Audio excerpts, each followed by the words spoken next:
Boom, we're live. That's it. Just like that. So thank you for doing this. Welcome. What's going on? Total pleasure. Nothing. Happy to be in LA. Are you? I am always. New York's good right now, though, right? Always. It's good. It's like June-ish. It's like an addictive relationship, but most of us would rather be in California. New York is? Yeah, Yeah. Yeah, it's, you're a psychiatrist. I am. I would think that there is ample work in New York. Just There the is. environment that New York provides. People stacked on top of each other like that. Beep, beep, honk, honk, fuck you, all that. Like I would assume all that stress leads to a lot of people with... Absolutely. It's like if you're a fisherman, you want to live near a river. Right. Right? And it's fetishized in New York, too, to have a psychiatrist. It's sort of almost expected that you do. So not only is there like ample supply and demand, but then it's, you know, It's a thing part to of the talk culture. about. Yeah. Yeah. What's that about? Can you explain that? I think it's like, you know, Woody Allen level, right? Like sort of embracing your shadow. And there's something refreshing about it because we don't pretend to be okay. I mean, we're deeply not okay in New York, chronically. Well, is someone okay, like in general, anywhere? Is there a spot like, oh yeah, Seattle, they've got it nailed? I mean, there's this term actually in the medical literature, believe it or not, called Paleo deficit disorder. And it just refers to like how far have you strayed from the path in your lifestyle? Like basic stuff, green space, movement, you know, sleep. And I would imagine that if you have more of those components intact, you're probably a bit more okay than if you're living, you know, Right. in, you know, Midtown Manhattan. Like Seattle in the summer to me is a really good place because it's so green and it's so pretty and the ocean's right there. Totally. So you're getting some good air and then you're getting sun because it's the summer. So you don't have that seasonal depression thing that goes on. I mean, I imagine they're doing better. They're doing I've never better been in the there. summer. You never? Well, I've heard it's like crazy beautiful. Yeah. It's awesome. It's awesome. But those winters, they get to you. After the 30th day of rain, you're like, come on, this is stupid. Like, how much water do you need? See, I'm like a big, big winter complainer, and I have been my whole life. So I complain 10 months of the year of what it's like to live in the Northeast. But recently I've been playing around with the idea that there's actually something cool about like, you know, sort of cyclical living. It's almost just like if you embrace it, then there's something just like everything's dead and miserable for a period of time, and then it blooms, and then you get to experience like this rebirth, and then it, you know, flourishes, and then it dies again.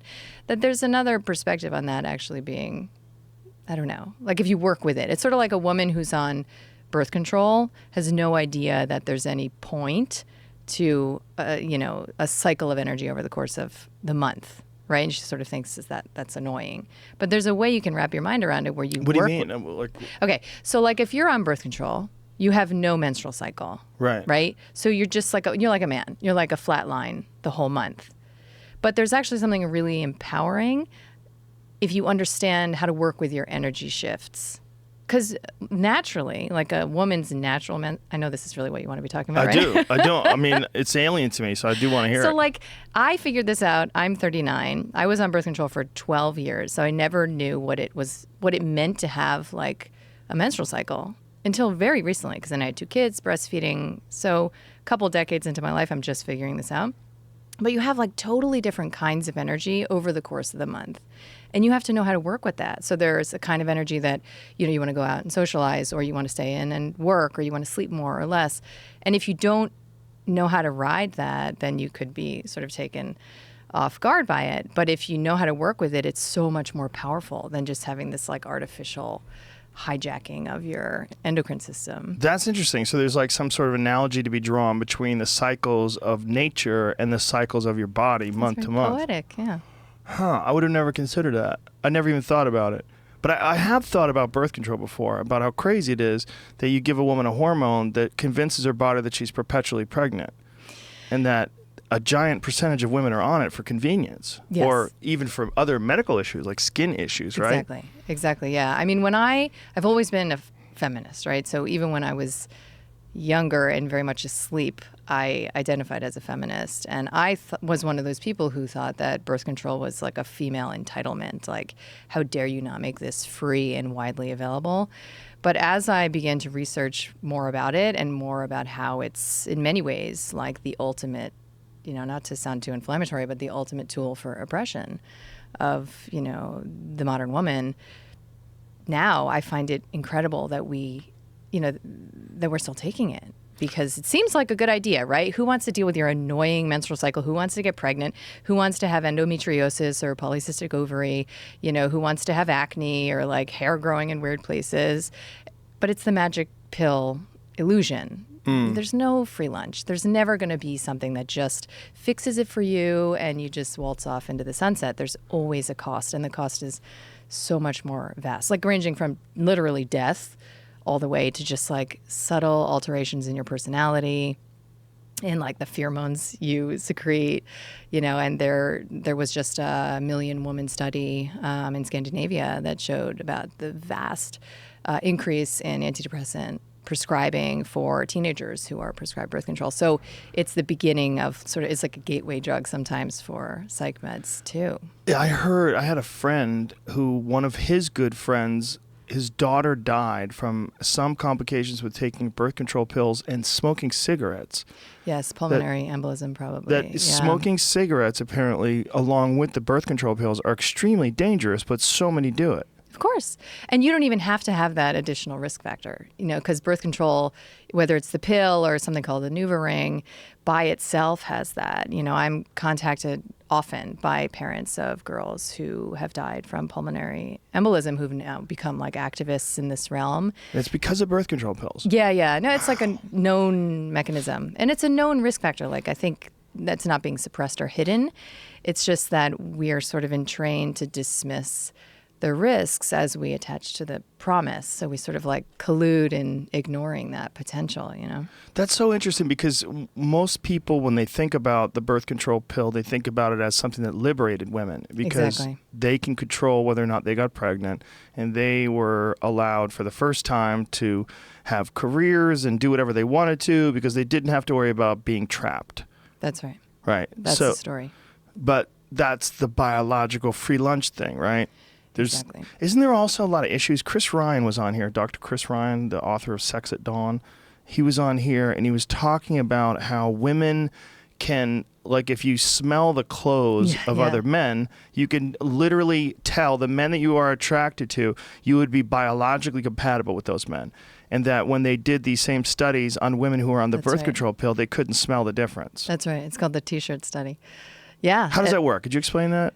Well, essentially, the premise of pharmaceutical medicine is that you can just pull like one little thread of the spider web and leave the rest of it intact. Like, everything else is going to be fine. We're only working on this one area. So with birth control, for example, the idea is we're just, taking over the management of your sex hormones, but the rest of your body is going to be totally unaffected. And of course, as we learn more about how all of these systems are totally and inextricably interconnected, we have a better understanding of how, when you interfere with sex hormones, you also potentially have other effects, including raising things called binding globulins, including inflammatory response. You're depleting a number of nutrients. And we're having, it's possible that we haven't even begun to look through the keyhole of the effects on brain and, sort of neuropeptides in these arenas where we don't have any idea what hormonal secretion is about. Like, we just have to defer to the probability that our bodies are more complex than we've, begun to understand. So your biology is meant to guide you. It's meant to empower you. And it's meant to, create a sense of vitality if you can inhabit your body and be in a truce with it.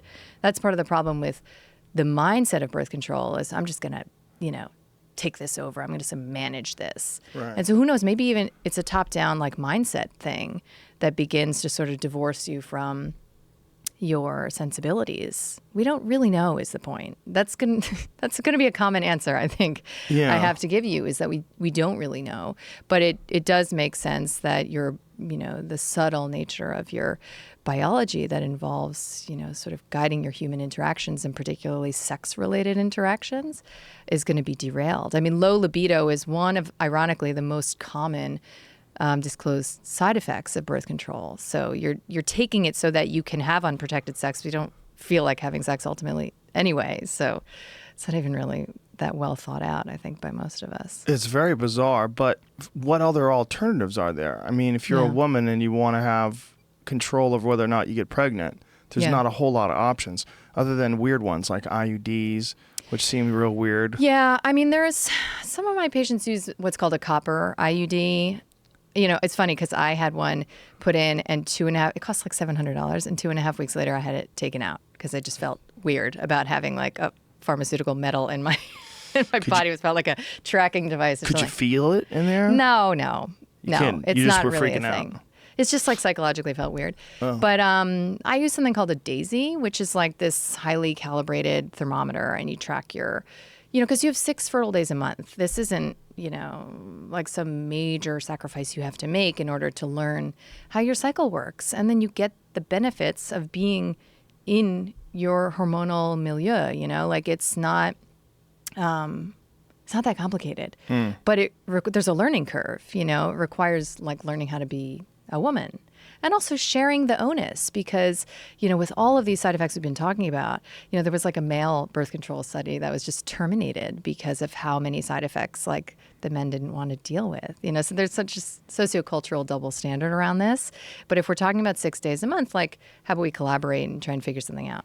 That doesn't involve a risk of death, perhaps. So this Daisy thing just monitors your temperature and tells you exactly what's going on? Yeah. I mean, it's a little more sophisticated than that. It actually has the efficacy, like above 99% efficacy. If you listen to it, that's part of the, room for human error. But it basically just tells you, like, have sex now. If you want to conceive, or if you don't, then don't. Right. So it's like a little light. It's green, red, or yellow. How many women are on birth control, if you had to guess? Nationwide?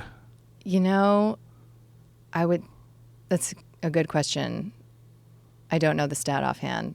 Upwards of like 10 million, I would say. But that's I don't know a exactly. staggering number of people taking some sort of a substance that alters the very nature of who they are.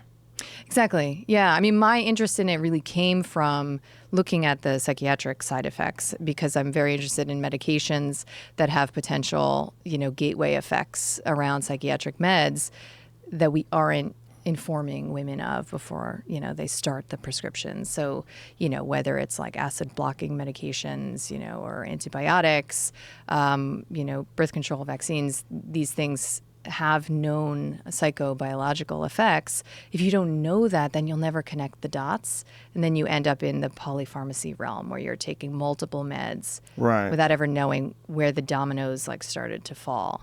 Yeah, I remember there was a commercial that they used to have. I don't know if they still air it, but it was for psychiatric medication that you take. It was an antidepressant when you were depressed from antidepressants. Do you know what I'm talking about? I think you're probably talking about Abilify. Yes. Yeah. That's it was actually the #1 prescription in America recently. Terrifying. It's an antipsychotic. Well, you read the side effects. And it's like, whoa, slow down. Like, what is this? Like psychotic thoughts and death and bleeding and... Right. And if what you were taking that had similar side effects isn't working, then you can just layer this on. It's very common practice. It's very rare, I would say, actually, for people to be on just one psychiatric med. It's almost become industry standard to be taking upwards of, I would say, 2, 3, sometimes even 5. Many of the patients I work with come to me on a cocktail of like 5 medications. Jesus Christ. Yeah. Well, you're chasing something for like years, right? Because you're never really going to feel yourself the way you want to. And that's what I found is really what we want. Like we just want to feel comfortable in our own skin. We just want to feel ourselves. Like, in fact, we don't want to, be her or him or be rich or beautiful. We just want to feel cool being who we are. And you're never going to, I don't want to say never. It's very unlikely you'd feel that way while on a medication that has consciousness altering effects and a slew of side effects. And so you're going to be chasing that with the promise of other meds, a stimulant because your Paxil's making you tired, and then you need a benzodiazepine because you can't sleep. And, then you're sort of depressed again. And so you have another antidepressant layered on. And then there's a fad, bipolar 2 medication that you could try out like Lamictal or Abilify. And so this is sort of the culturally sanctioned approach to mental health today. Yeah. So how does a doctor know? Like, say if they put you on some Zoloft or something like that, and not to pick on Zoloft, but then they say, well, it's just not really totally doing it for you. We're thinking about stacking Abilify in with the Zoloft, and I think that just might be the ticket to your happiness. Right. Yeah, well, it's important to remember, right? Like, particularly in psychiatry, there's no objective testing, measurement. So it's not like you have a broken arm. Like, hey, I see you have a broken arm. We're going to put your arm in a cast. But with a broken arm, you can get an X-ray. Right. And prove that you have a broken arm. Right. In psychiatry, there's no blood test. There's no EEG. There's no, scan of any kind. It's a conversation, sometimes as short as 10 minutes. Like, say if I came into your office and I'm my like... office is a little different. Okay, but just say if you're a regular psychiatrist. Yeah. And I'm like, man, I don't know, Kelly. I'm a fucking mess. I can't keep it together. What do I do? What do I take? Could you just start someone off on like a low dose of something and see if it helps, and they come back in a couple of weeks? Like, how does it work? Yeah, it's like an art form. I mean, you have your personal favorite medications that you feel comfortable prescribing, so you're more likely to prescribe them. But then also, and this is also, in the literature itself, if a patient comes in asking for a particular medication, then 49%, I think it was, like, of prescriptions that are written because of specific patient requests. So, Jesus. Where are people those getting commercials? these? Exactly. They're getting these ideas from the fact that we are one of 3 countries in the world that allows for direct-to-consumer advertising. What are the other ones? North Korea and Russia? No, What's it's surprising. It's surprising. Brazil and New Zealand. Oh, wow. That is surprising. It's weird, right? It confuses the hell out of me when I watch those commercials and there's like beautiful piano music playing and there's cartoon flowers that are smiling at everybody. I'm like, brainwashed. What are they selling me? Like, this is but insane. It works, and they know it works. Ask your doctor. Multi-billions are put into those commercials, for good reason. So there's no real, there's not like a blood test or something they give you where they say, I think this is going to be the ticket for you. Nope. Yeah, no, it's very impressionistic, and that's sort of the issue. I mean, the Diagnostic and Statistical Manual, the DSM, is sort of the dictionary, so to speak, in psychiatry. And like in the 50s, it was like 150 pages, and now it's 886 pages. And it's grown in volume, largely because of the consensus decisions of a bunch of older white men sitting around a table. Goddamn white men. Most of them, so you tired see, of them. the bane. Almost all of them have industry ties. And this is out there. This isn't like a conspiracy theory. Yeah, no, my wife's mom was a nurse. And she was always telling me that they would get taken out on these really nice dinners by these pharmaceutical companies. They'd take you to a real nice restaurant, buy a steak and champagne, baked potato, and everybody could have a absolutely. drink. And, they would be so willing to be, like, very complimentary of this medication. Oh, I know a girl who took this, and it really helped her a lot. And the you think doctor's it's gonna not see you in a going to moment. affect you. Like I was in that, generation too, where I got taken out to 5-star restaurants in Manhattan all the time. They just buy you stuff. It feels really good because you're sure. making like $20,000 a year working your ass off. And so when someone takes you to a fancy restaurant with your friends, but you could convince yourself that it's not actually going to, that you're an intellectual and you're going to make your own decisions. But all of the data suggests otherwise, that you are unduly influenced by that kind of courtship behavior. And it's true. So we have this sort of collusion on the part of the doctor and the patients to support industry interests over any sort of, shred of a scientific or evidence-based process for really diagnosing someone. Well, especially when we're talking about something that is so subjective, where it's not like a broken arm. Right. Where like, Joe, you've got a broken arm. Like, I know what to do. We're going to set your arm and give you a cast. It's like, so you're feeling down? Hey, man. Right. Do they even ask you, like, does a normal I guess like someone who's really good would, but is your diet and your sleep patterns, is that a consideration before they prescribe medication? No, in fact, most sort of turncoat doctors like me will tell you that we have 1 hour of nutrition education in all of our medical school and residency training. One cumulative Are you a turncoat? hour. Are you like considered like a rat? Yeah. Are you a bad person in the industry? I am not welcome in the Really? Howard halls anymore. No, I lost get all mad my at you? faculty positions, and have Why? been the subject Just of a lot for of being honest about this criticism. stuff? Because I guess the kind of science that I bring to the table, which is not my own, I don't have any original ideas, but I am really good, I think, at curating information and collecting it and synthesizing and presenting it, right? So what I have to shine a light on is very inconvenient science for industry interests, but also for conventional practice because, I don't prescribe medication anymore under any circumstances ever. But I do have an entire practice, devoted to taking people off of medication. So I have sort of my thing, and it's a lot based on lifestyle change, as you mentioned, right? Mm-hmm. If you don't have your methodology as an alternative to prescribing, and you're going to acknowledge what a lot of the science says that condemns the pharmaceutical approach, what are you going to do instead? You just invested $200,000 of debt, blood, sweat, and tears, indentured servitude for like a decade of your training. You're just going to give that up, So it's a lot to expect the average psychiatrist to acknowledge, anything beyond what's called like consensus medicine. It's called that because it doesn't even have a connection to the evidence. It's not evidence-based. It's just They all agree on it, and they're just going to keep doing it, So this consensus medicine, like in psychiatry, there's kind of like this understanding that you don't criticize the system that everybody's operating under. You just work within that system.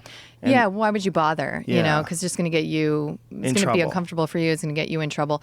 Wow, that's so crazy. There's no incentive, like I read more science than probably all my conventional colleagues put together because I have a lot of incentive to do so because I'm practicing outside of the gold standard, so to speak. So when you're in the fold, why would you bother reading science? Who cares? You just do what you were taught to do. Don't question it, So it's, the reason that lifestyle is not presented as a relevant factor in conventional medicine is because it flies in the face of the whole model, right? Like the model is still a gene-based model. It's still, you were born with it. It's like coddling the victim. There's nothing you can do about it. So, you better just be a good boy and take your medication. It's the only thing you can do because diet doesn't matter. Whether you're, huffing fumes through your window doesn't matter. Whether you're eating 6 cans of tuna a day and mercury poisoning yourself none of that matters really. Maybe it's like of minor interest, but the real problem is your inborn genetic chemical imbalance. Right. So if that is the premise, and it's not just in psychiatry, it's in all of medicine, is gene-based determinism, frees pharma to offer the only solution. And it actually validates people on some level as the victim. Right. So like a lot of people want to feel, weirdly, like their own victimization. It feels comfortable. Even though there's science that supports that having a healthy, nutrient-dense diet allows your body to produce all the healthy hormones and chemicals and neurotransmitters and all and then along with exercise, which also increases Simple stuff. Yeah. Haven't there been studies also that show that exercise, regular aerobic exercise in particular, it does as much to treat depression as SSRIs? More. Yeah, actually, because the efficacy of most antidepressants is pretty embarrassing, to be frank, because if you really dig into the literature, it's not what you think it is in terms of really being a viable treatment option. So many of these natural alternatives far outpace. I mean, things even like herbs like turmeric or acupuncture, yoga, exercise, and that's just a single intervention. So there's nothing miraculous about my approach. It's basically just putting all those things together at once for a synergistic effect. So you can send your body and mind a signal of safety, right? And it works, right? So if you're just doing one of those things in isolation, and even one of those things is more effective, then, it really comes down to the mindset, because if you want it in a pill, it's going to be challenging for you to get results through effort or something behavioral. So the mindset piece has become a real focus for me as being maybe the most important determinant of what's going to be an effective intervention. The mindset piece, meaning what you believe, about health. And if you want to, believe that you're broken and that, chemicals are necessary to manage your scary body and mind. I've talked to a lot of smart people that believe that. I have a friend, she's a scientist. She's very smart. She's on antidepressants. And if you talk to her, she will argue to the death that these are critical for her life and that she needs them. And she has some sort of a brain imbalance. And it's no different than having, some other organ in your body that doesn't function properly and you need medication for that. We've been told that. I was told that, and I believe that for sure. The analogy is often, well, it's like insulin to a diabetic. It's the same thing. And the more you challenge that, you're stigmatizing mental illness. Yes. And how dare you? I've been accused. That's exactly the approach. Yeah, I've been accused of shaming women, which is, of course, the last. All I care about is empowering women around their health. Literally, I wake up every single day and devote my life to that purpose. Like the last thing I have any intention of doing is shaming anyone who's made this decision. Well, it's just whenever something makes someone uncomfortable with their choices, they immediately want to turn angry, someone else into an aggressor or someone who's victimizing them. But this woman that I'm friends with, it's unfortunate because I feel like if she exercised, at least she would know. Like she doesn't exercise. So if you don't exercise, you don't really know if that would help. Right. But I hate to be that guy because I already am. Like that proselytizing, you got to work out guy. That's fucking annoying. That's like the CrossFit person or the proselytizing vegan or whatever, a new cult member. Right. You just want to and talk it doesn't forever work about it. Because you're never going to convince someone. You annoy people. They hate you. It's true.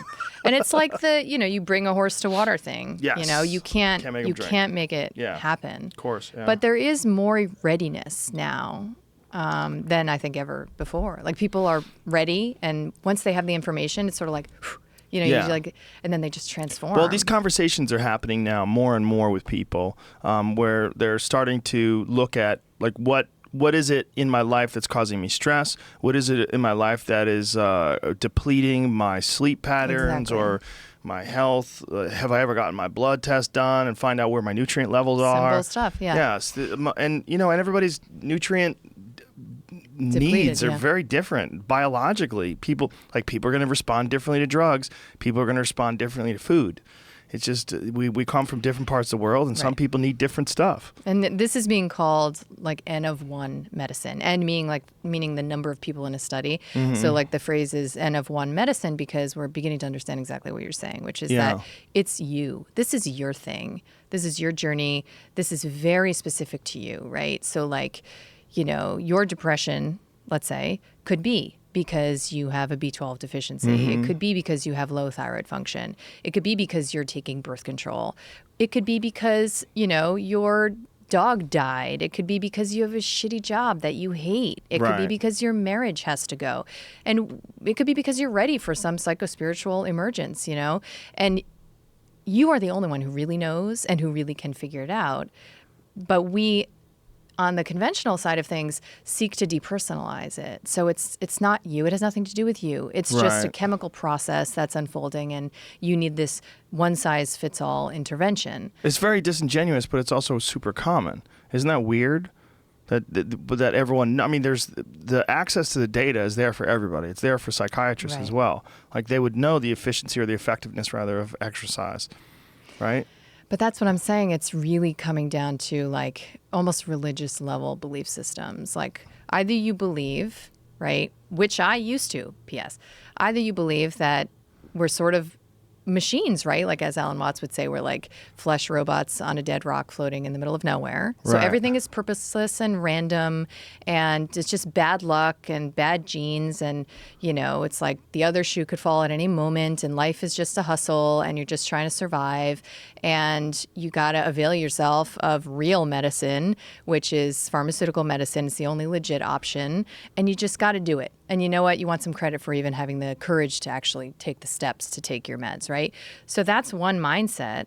And then the other, which is, I believe, growing, is that we have no idea what we're doing scientifically, and we're just looking through the keyhole. And science is a process. It's not like a destination where the science is settled, my favorite phrase.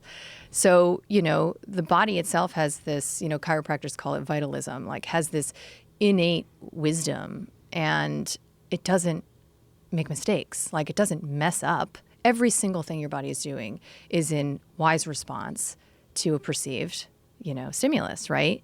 Except diseases, of course, right? like cancer, No. leukemia? No, it would include without exception. Really? Without, and I could explain what I mean by that.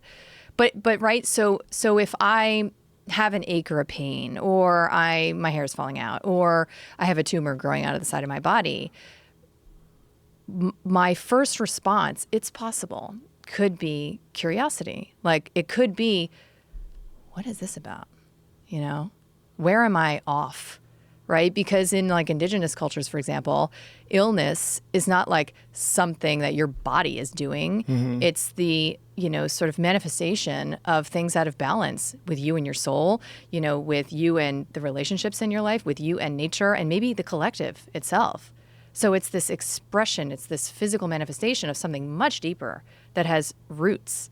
And until you understand what those roots are for you, you won't resolve it, right? Right, but like serious errors like birth defects and things along those lines, that's not like a wise response to anything, right? It's an error. It's a good question. The sort of like congenital question, like if you're just like born without a leg, I mean, you could take it to the extent where you say, okay, so what drove the birth defect, whether it was some sort of, okay, so let's back up a second, because epigenetics, right, is the word du jour for beyond or above, actually, technically, genes, right? So the genes are interesting, but perhaps as insignificant as like 1% of what makes us sick, right? Or well. We never study what makes us well. It's like a total black box. But epigenetics is like, how does the environment impact our genes, right? So you could argue that a lot of congenital, sort of malformations and things like that, because this was an area of study for me when I was prescribing to pregnant women, which, believe it or not, was my specialty, prescribing psychiatric meds to pregnant women, that it is in response to that exposure. And it's the body's method of adapting to an exposure. Is it an adaptation or is it just an error? Like if someone's born without a leg, what kind of adaptation is that? It seems like some sort of a genetic error, no? It depends how you want to look at it. I mean, to me, there are no errors because the body is responding to a perceived stimulus. Now, if you throw a lot of toxicity, in the way of your body, there may be a limit to which it can or will accommodate, right? Because like something confusing for me was at one point, I was reflecting on the fact that, we've had all of these environmental exposures for like about 100, 150 years, like since the Industrial Revolution, right? So we like live totally different lives now with all these toxic exposures, and we sit all day and we don't sleep and we have Monsanto and all the rest. Pretty much for like the past 100 years or so. We can adapt, like my body is adapting within the hours that we're, hanging out. So why would it not have adapted over the past 100 years? And like a paleo argument is like we've evolved the same way for 95% of our evolution, and now we just haven't taken enough time to evolve to catch up with today's modern influences, right? But I actually think we're not meant to accommodate this, and we will self-extinguish, like if we don't course correct, which I have faith we will do. But we're not meant to adapt to this kind of You mean lifestyle. like cubicle life, traffic? Yeah, exactly. So that you really Chemicals, think this will be the end pollution. of people if we don't course correct? I think we will. And Cubicles I think will it's eat your soul. happening pretty much. Like, I think even though we could biologically adapt, I think we won't, because there is like a cosmic intelligence that is holding us accountable to a certain level of respect for this human organism, a certain level of respect for the privilege of being alive, And the way we're living today, just like trashing ourselves and trashing this planet, is a violation. So I don't know. It's like a subtle point, but I think the point is we're not going to adapt. So don't wait for it, And we're just going to get sicker and sicker and sicker and die. And perhaps that is the most intelligent. Damn, someone's response. The voice of doom and gloom. No, I said it's going to get better, remember? Right. Yeah, it seems like the sacrifice for productivity, the daily sacrifice for productivity that comes at the expense of health and happiness is the norm.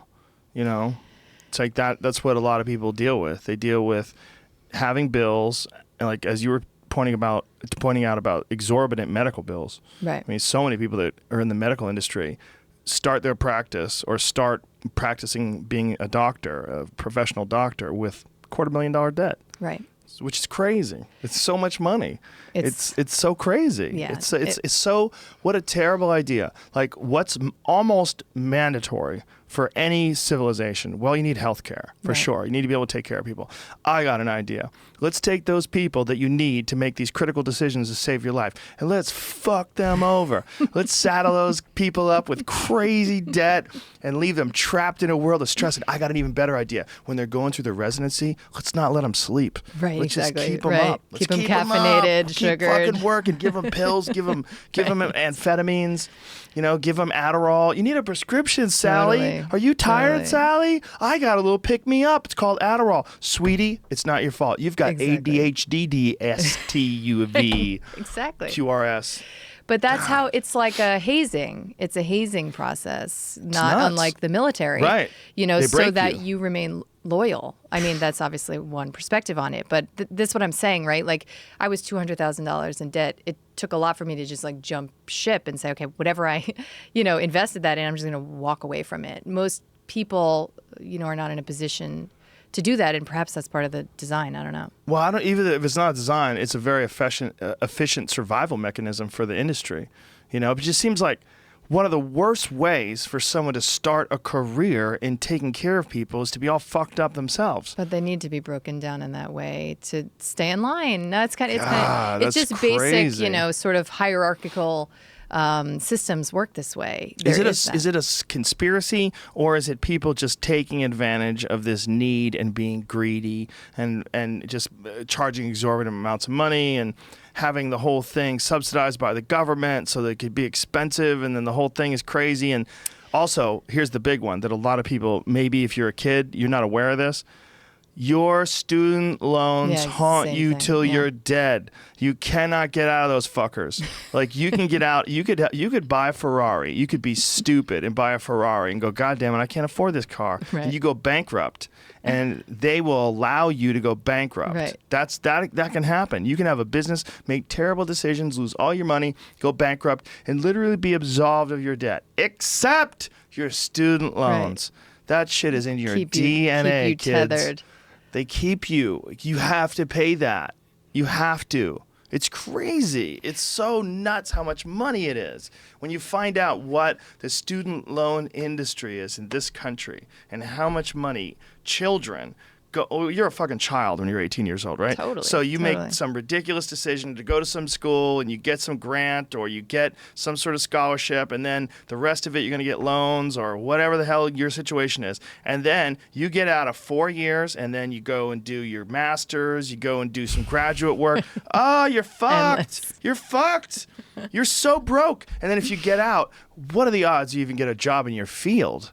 You have to scramble to try to make some money, and then you have this never-ending pool of debt that you have to suck a little bit out of every month. It's like living for the oasis on the horizon. But that's what we do in this country. We just are constantly waiting for it to feel okay, constantly waiting until we get there. We're not getting there. I think that free education, if it would be possible, if it is possible to do it without ruining the educational system, if it's not already ruined, if it is possible to do that, it would be like one of the best things we could ever do for young people. Just keep them from being saddled down with some bullshit that you have to keep with you for the rest of your life. Right. So you are handicapped out the gate. Yeah, it's crazy. Exactly. And it inhibits any risk taking that you're going to have. Exactly. Any chance to jump ship and try something new. Like, maybe you're doing something, but all the while you have this idea, God, I think this is really what I'm supposed to be doing. I'm always thinking about it. I got to take a chance, but I have this fucking debt, and the only way to really pay this debt off is if I enter into this same... That's it. Ugh. That's a really important point, because if you sort of look across dimensions culturally, they're all geared towards supporting a certain kind of mindset and mentality, which is productivity oriented, which is, capitalism and consumer supportive in terms of that, sort of financial apparatus. And so the things and elements, like Graham Hancock has talked about this, the elements that are convenient to that paradigm, including psychiatric meds and even alcohol on some level, like these more sort of consciousness suppressive tools, are sanctioned, right? But the things that would encourage risk taking, encourage creative expression, encourage, sort of consciousness expansion are, demonized or, rendered illegal because they're inconvenient to the paradigm. I guess, but honestly, I think it's a victim of circumstance more than anything. I'm not necessarily, I believe that when the Psychedelic Act of 1970 was put into play, it was clearly put into play because they were trying to arrest people that were in the civil rights movement and the anti-war movement. That's been proven. It's been proven that there was a collusion and that what they were trying to do was make it so that they could go after these people in the civil rights movement, go after these people that were in the anti-war movement, and they would catch them for drugs and arrest them, and they would cripple these movements. And this is all like documented, real clear by the Nixon administration. The reason why they passed that sweeping Psychedelics Act of 1970, which covered a lot of stuff that's not even psychoactive. They didn't even know what they're doing. And they missed some of the big ones. They missed like 5-methoxy-DMT, which is one of the most potent psychedelic drugs known to man. Just a few years ago, you used to be able to buy that shit online from chemical companies. They would give you like a jug of it. They could get a whole city high for a month. Yeah. And you could go buy it with a credit card. Not that I know of anybody who did it. And I certainly didn't. And I definitely still don't have any of it. But if I did, it's not even illegal. That's what's crazy. It's like they made stuff that was like a normal part of human use for thousands and thousands of years. That made it highly illegal. And they did it at a time where they were trying to break down these people that were trying to change society, right? So that was 1970. But along the way, I think what's really happened is it became a matter of financial risk. Like marijuana is a big one. Like financial risk of the pharmaceutical drug companies, if they found out that there's so many different things that marijuana could help, whether it is people's appetite or certain arthritic conditions, or you can go down the list. Kids with epilepsy, it's a huge factor on children with autism, especially edible marijuana. All these different things that it treats. If that was made legal and people started turning to that and exercise and a holistic approach, it would cost the pharmaceutical companies literally billions of dollars a year. So I think that's the big conspiracy. I think it's not really a paradigm consciousness sort of a thing as much as it's a financial thing.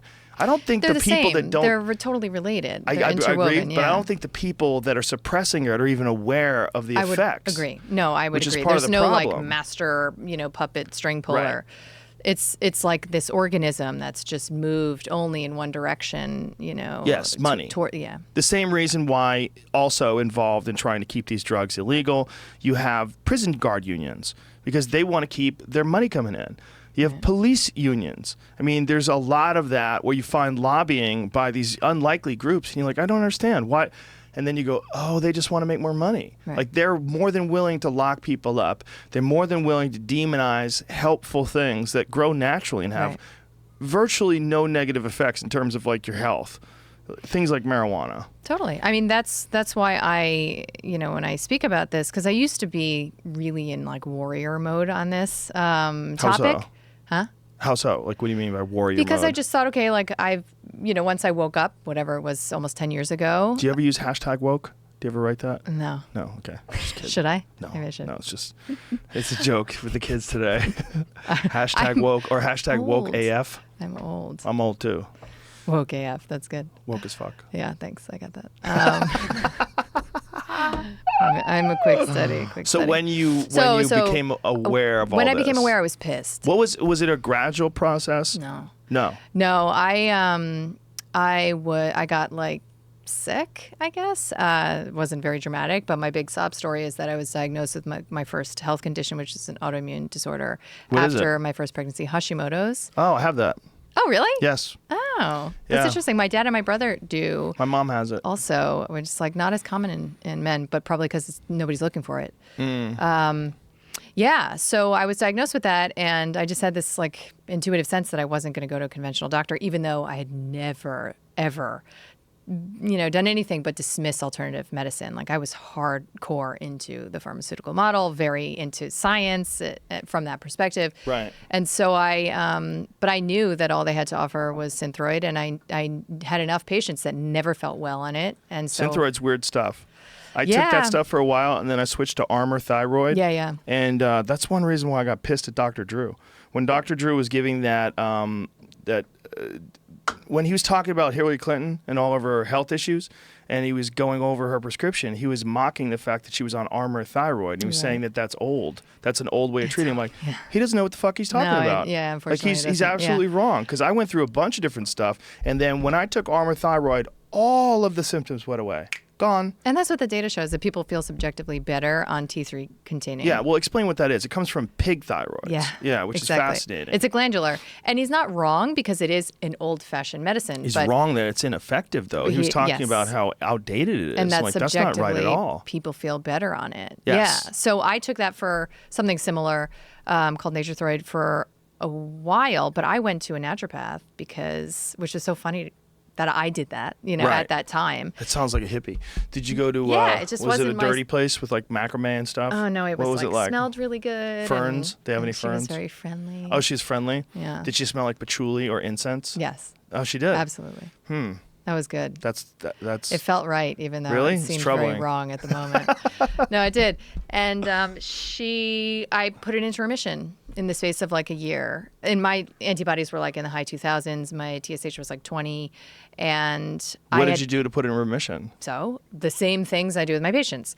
So I initially just changed my diet. So initially I just very simply at her recommendation, and I'm Italian. I grew up Italian. My mom's from Italy.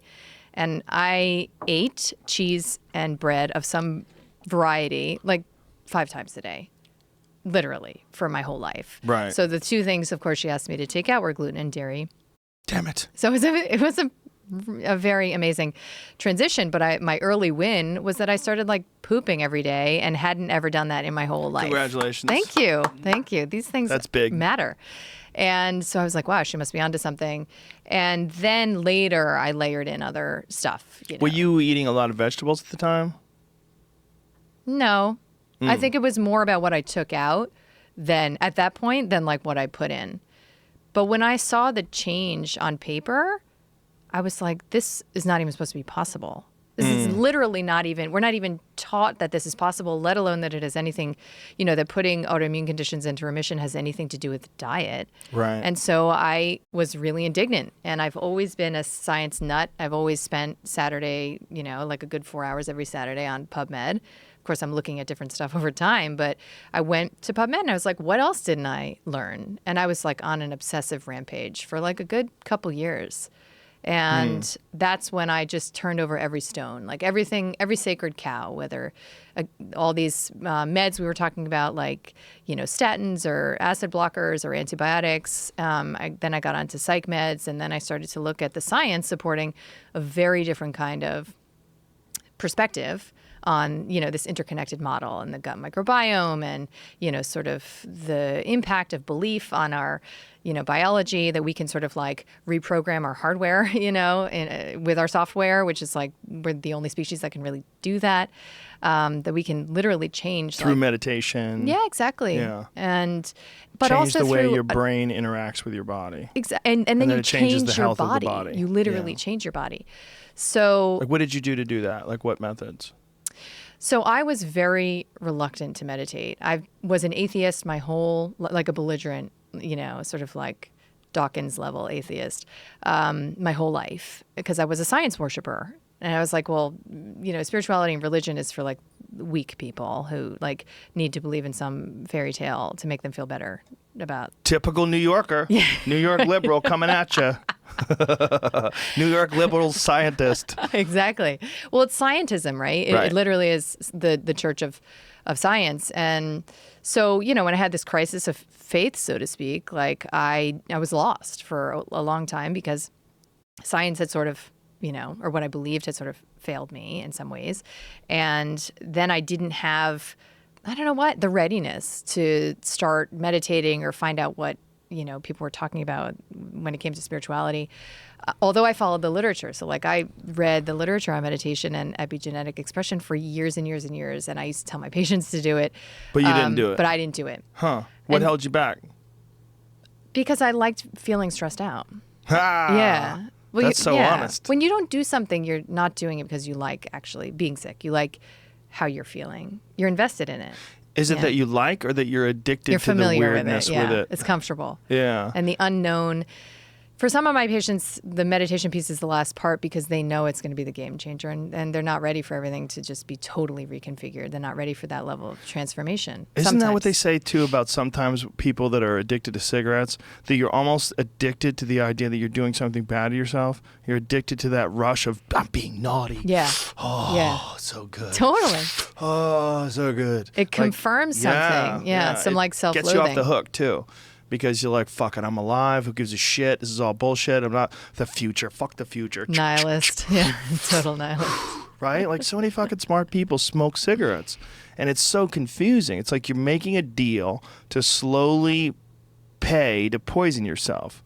You're like throwing a little bit of money in the pot every month, guaranteeing that 20 years down the line, 30 years down the line, however long it takes, you're going to have some bolt is going to come off the machinery. And hey, Mike, you got a tumor in your lungs. Right. This is not good. We're going to have to cut one of these things out of your chest. But you can get by on one lung, buddy. This is what we got to do, though. You got to start eating papayas. Like, what? And then Papayas. Start thinking, why am I even alive? You know. But we all do stuff like that. I mean, it's not to always extreme, as but obvious. we recognize, right? Yeah, we do, because we're invested in reflecting a felt wrongness. I would call it A felt wrongness. Like we feel deep inside something is wrong with us, wrong with society. Right. Something's missing, and then we don't want to pretend that everything is okay, so we self-medicate, Right. whether with, drugs or cigarettes or, workaholism or, sex addiction, or we're all sort of in this place not wanting to acknowledge that there's a reason. Like one of my favorite quotes is this like Krishnamurti quote that it's no measure of health to be well adapted to a profoundly sick society. Right? So right. If we you think, really I love New York. It's the best. Right, exactly. I love the traffic. I love you're like, oh, you're a sick person, man. Something is wrong with you. Totally. I love it. Honk, honk. Yes, I'm home.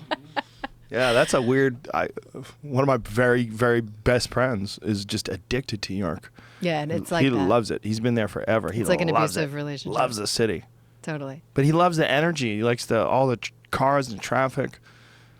I don't know what it is, but he's healthy, like fairly, like physically he's got a few issues, but like mentally, it's very healthy. Well, that's unusual to have like just one thing sorted out. He's a smart guy. The other thing is problematic. He just loves I don't know what it is. Honk, honk, That's the thing, though. Like if you think about what the messaging is from the top down, we were talking about, right? Mm-hmm. Like the messaging is keep it together, punch the clock on Monday, like, sort it out.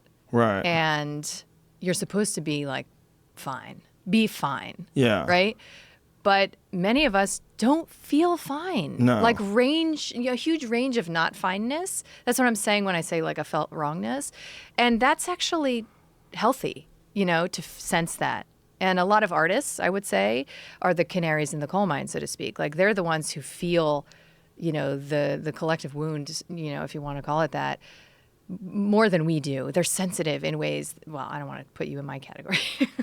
You're more of an artist than I am. I'm not an artist. So I sort of Do you think of yourself as an artist? No, definitely not.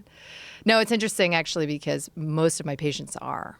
Really? Or they become after I get them off meds. Yeah. Whoa.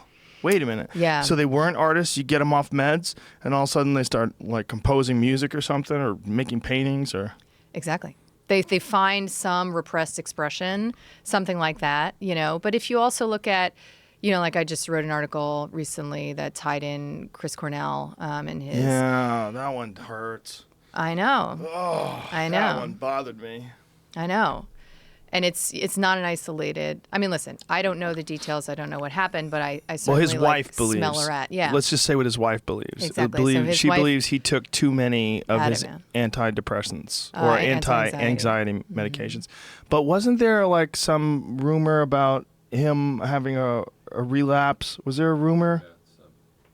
Rumor that there was like track marks fresh check marks. See if you find anything on that. How the hell would anybody know that? That seems like some shit that people just start making up, though. And listen, and I could be accused of doing the same thing, even commenting. But his wife, who is married to him, was the one that said that she believed, like when she talked to him on the phone, that he had taken too much of his anti-anxiety medication. Right. And it'd be one thing to just be like, oh, she's like a grieving widow, if there wasn't like a very indicting body of evidence that unequivocally, like literally 2 new studies just came out this week that unequivocally implicate benzodiazepines in homicide and suicide, right? So you are a very important Finnish study, demonstrated that benzodiazepines led to like a 223% increase risk of committing homicide. Jesus Christ. And they, along with antidepressants and actually other psychotropics, including stimulants, all of these medications have been linked to an increase in suicide as well. So when I hear about a school shooting or I hear about the German Wings, plane What's crash. the German Wings? That guy, Lubig, like who took down the plane, the German Wings plane, he just like suicided with a whole plane of people and crashed the plane. Like when I hear about these mass murder, like menace to society kind of situations, my first thought is what psych meds were they on? And, my training basically conditioned me to say, oh, well, they're mentally ill. So obviously they're taking psych meds. That's like saying umbrellas cause the rain, right? Right. That's not how it works.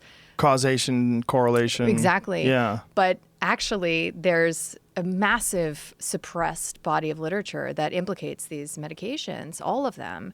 And we know why, we think, right? So we think that it has to do with the way you metabolize, some people metabolize these medications. So you might be born with a genetic variant in your liver that makes it so that you, by design, metabolize medications differently than someone else, right? So you can enter into a state of what's called auto-intoxication more easily than someone else, even sometimes in a couple of doses. And you develop what's called akathisia, induced impulsivity, which is like, akathisia is like this feeling like you just want to crawl out of your skin, but you seem really chill. It's a really creepy, like horror movie level. So no one effect. around you knows that you're about to fucking boil over and explode. I spoke in July in London. I did this like workshop, and this guy contacted me named David Carmichael, and he's like, I'd love to meet you. Followed your work, and I want to sort of tell you about my story. I had known about this paper, of which he was one of 10 or 11 subjects by these authors, Lucier and Crotty. It was from 2011, older paper, where they took all these people who had committed like heinous acts, right? Like, murdered their therapist or killed their child or themselves jumped in front of a train or whatever.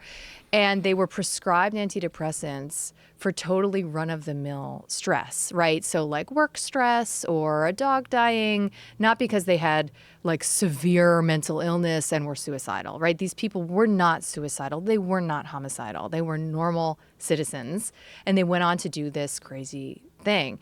And what they found was when they analyzed each of these victims, perpetrators, however you want to look at it, they found they all had these liver variants that I'm talking about, so that they were basically poisoned by medication. But before they were poisoned, they were put into this altered state where they did impulsively violent things. So this guy basically gets on the stage where I was speaking, and he talks about how he was prescribed Paxil, because he worked, I think, as an accountant, and he was prescribed it for work-related stress. Like it was just like taking on too much stress at work, right? And he remembers feeling like his mind like slip away. Like he entered this realm of like psychosis essentially, and he started to, develop all of these paranoid beliefs. But he looked, and people told him like, "Oh, you're getting better. I'm so glad you're feeling better." Long story short, he strangled his 11-year-old son. Oh, dead. And this is before or after you met him?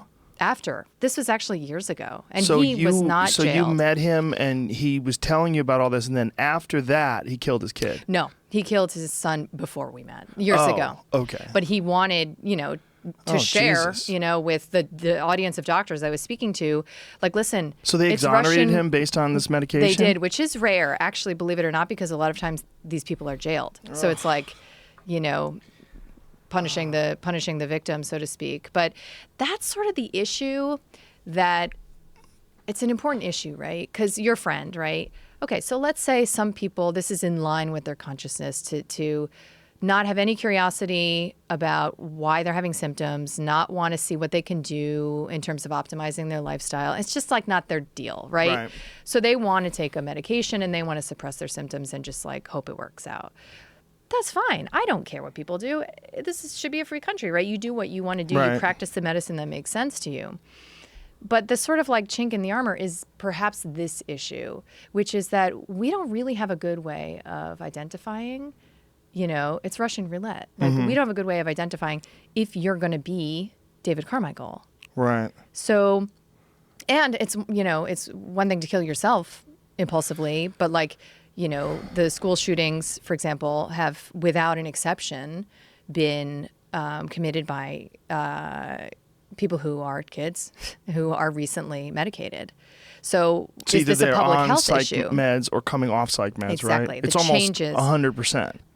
Yes, if not 100%. It is really crazy that that's denied. And when you bring that up, by the way, people call you a gun rights apologist. Well, you're distorting the issue. You're turning it to a psych meds issue when it's a gun issue. If these people don't have guns, they can't commit these crimes. Like, that to me is a very bizarre way of looking at then clear. They don't know the science, which is why would they? But it's what you were talking about before, where psychiatrists aren't talking about this. This is such a taboo subject that by the time it gets to the average educated and informed person, who for the most part is probably liberal, and because we're talking about people that want to get rid of guns, what they're seeing is only the gun. They're not seeing the mindset behind the ability to do something like that. The very relevant context, yeah. This liver issue that you're talking about, is this testable? And it is actually. So, and nobody tests for it. Oh, Jesus Like literally, Christ. Apart from functional medicine doctors, perhaps, but for the most part, they're not going to be the ones starting patients on psychiatric meds. Most psych meds are started by primary care doctors after a 10-minute appointment. And there's a scientific consensus that this issue exists, that with this liver issue, that if you take these medications, it can turn you into this or take you to this psychotic state? Yes. And you would be surprised how much scientific acknowledgement there is of some What's it called again? I'm sorry. It's called Akathisia Induced Impulsivity. Akathisia is the experience, the symptom, neurologic symptom that's induced by the impaired, it's thought to be impaired metabolism on the liver level of these medications. So this is not like a theory. It's not a theory. It's right. Yeah.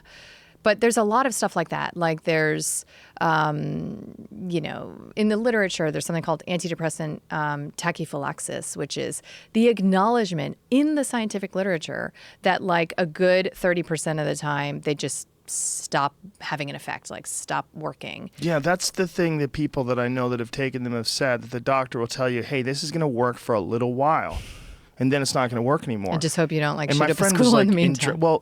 My friend who got on them, I have two friends that got a great benefit from getting on SSRIs. They had a great benefit, and they both eventually got off of them. Cool. They got on them, and then their life improved. They improved the overall existence that they experience. Like they improved their job, they improved their status in life, relationship stuff, all these different things improved, and then they slowly wean themselves off, and now they don't need them anymore. But both of my friends that were on them say that it was a great benefit of them to get on them. So that's a rare story, I would say. It's a pretty rare story. Now, you could argue that I have a skewed exposure to the population because I only see the people who've been on 10, 20 years and want to desperately get off and can't, But I am, again, this public health issue aside, which is that, these medications could be inducing impulsive violence at random. And like, perhaps we should at least be talking about this as a society. Right? That issue aside, I'm, a crusader for informed consent. I believe that you just should know all the options and all of the available science, and then you make your own damn decision, right? With your free will, you do what's right for you, what matches your level of consciousness, right?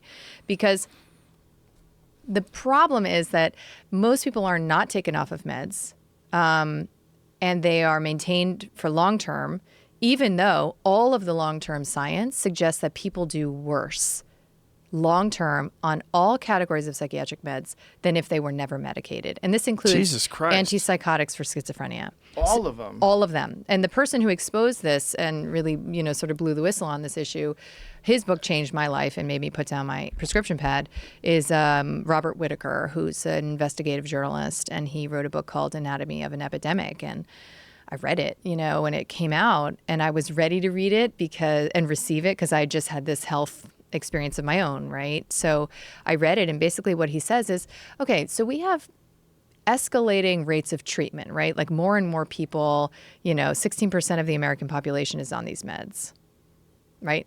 Including a lot of your friends, my friends. And with more treatment, shouldn't we have less disability, right? Like shouldn't people be more functional and less sick? And what we find is that the reverse is true, that we have more disability with more medicating. So his book goes through all of these studies. I never heard about one of them in my Ivy League training. All of these studies that are not industry funded, right? Because we know that the pharmaceutical industry is 4 times more likely to publish something when it's positive than when it's not. And they can publish whatever they want and not publish whatever they don't want, right? So they are in charge of their own policing, which is the fox guarding the henhouse kind of a situation. So these were all non-industry funded studies. And the story they tell is quite different than what you might imagine. And it's like almost shocking, right? That you have schizophrenia, right? Obviously you need to take meds, right? Right. Well, but what if like doing something is not as good as doing nothing, according to the published literature, right? So doing nothing is better, according to the published literature, than doing something. Than doing medication. So taking medication for some sort of a psychotic disorder, what are the odds that it's going to work? So when we're looking at the data that suggests that it's effective to take an antipsychotic, they're without exception short-term studies, so 6 to 8 weeks. Oh. But people are taking these medications for months to years. And they lose their efficiency over time, or their effectiveness They over have time? sedating effects usually up front. But it's not the same as SSRIs in terms of No, the story is similar, because if we look at outcomes in the long term, like do you have a job? Do you have a friend network? Like, are you a functional member of society? If we look at those parameters in the long term, people do worse. And that's his argument, is that's why we have more and more of the population literally getting checks from the government, because they cannot function in society, even though they're medicated to the hilt. Like they're fully treated, so to speak. And he makes this argument for benzodiazepines, for stimulants. And if you look into the literature, you understand that all that's happening is you're forcing an adaptation on the part of the body. This is a chemical. It is not fixing anything. And just like alcohol, okay, like some people love alcohol. For some people, it's very relaxing, right? Some people hate it and it's terrible and it makes them sick.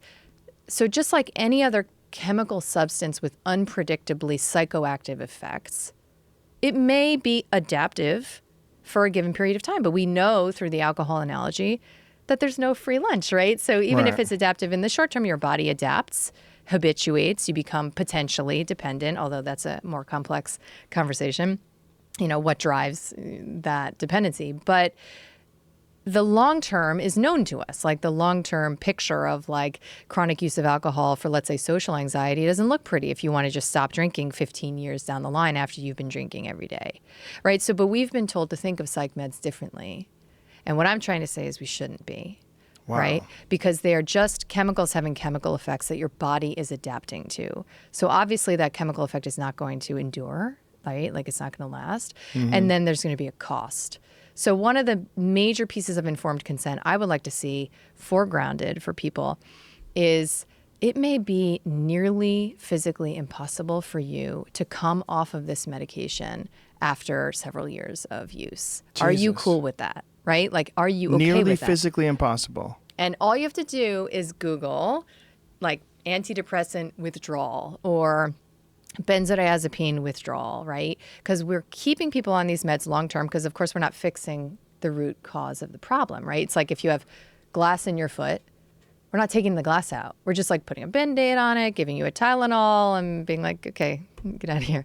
So we're not fixing the problem, so to speak. So we're masking it, and there's going to be, sort of, it's like a whack-a-mole. Like, it's just going to keep manifesting in other ways. So people are kept on these meds long term, and then coming off them I've come to the conclusion that they're more habit forming than any chemicals on the planet. Crack, OxyContin, nothing. They do not hold a candle to how hard it can be to come off of psych meds. Jesus Christ. All you need to do is ask someone. So your friends are very rare examples, because there are millions of people on the internet right now trying to help each other, like, survive the process of coming, physically survive, let alone, psychospiritually, survive the process of coming off of meds. So that's what I focus on, in my day-to-day practice now. Now, are there certain meds that are more difficult to come off than others? I would say yes, although I've seen exceptions to that too. I would say that there are certain antidepressants that are notoriously challenging, meds like Paxil or Effexor. But then Prozac, which is supposed to be like have this long half-life and be easy to come off of. I have patients who develop what looks like AIDS. Like, they get so sick in such complicated ways that no one believes them. And then they think that they're, well, you must have MS, or you must have, mono, or you must have, some new diagnosis. And the literature since 2014 has told us, no, this is a withdrawal. It is a complicated, protracted withdrawal that is worse than any other meds out there. And so if you knew that, you might be like, all right, well, what are my other options? Do I have other options? And, since I put down my prescription, I have many years now of experience of treating all manner of bipolar disorder, suicidality, psychosis without medication. And let me tell you, like, the outcomes that I get today, I couldn't have fantasized about when I was prescribing. I didn't even know that this was possible. So if you know that these outcomes are possible, then maybe you would consider a lifestyle approach, but you have to know it's possible. So that's informed consent. What was best case scenario when you were prescribing? And did it ever feel like why? I mean, did it ever get to the point where you were wondering, like, none of these people are really getting better? They're improving in certain ways, but they're not getting better. Like, you did you don't think have that the was goal possible? of getting them totally better. What was your goal? Management. That's it. Management of symptoms. So the idea is, you have an issue. This issue's never going away. Let's just throw a wet blanket on this sucker and see if we could hold down the fire. Exactly. And you know what? I have a lot of compassion. Many of my friends are conventional psychiatrists, so I have compassion for people who are in the trenches practicing conventional approaches, because I thought I was doing good. When I was prescribing, I thought I was doing good things for these people. These friends, how do they feel about what you're doing now? They sort of like tolerate me. I don't know. That's it?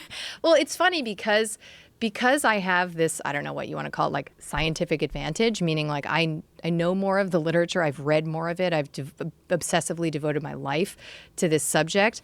They know sort of not to fuck with me on some level. Like, so I have respect, but they also, it's like my thing that I do over here. Right. Look, Kelly, we have a business. My business is giving pills to crazy people. Like, fuck out of my office. Leave me alone. Yeah, exactly.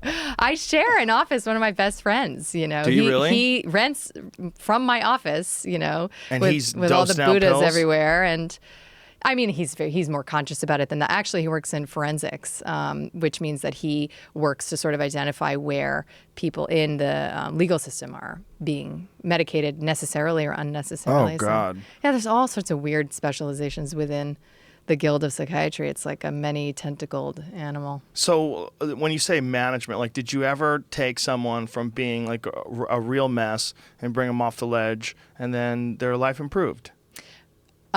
Yes, that's the good summary of what I do today. So I see the sickest people that no one can help because they've gotten to the end of the road. So they've done electroconvulsive therapy. They're on 6 medications. They've been hospitalized even in state facilities.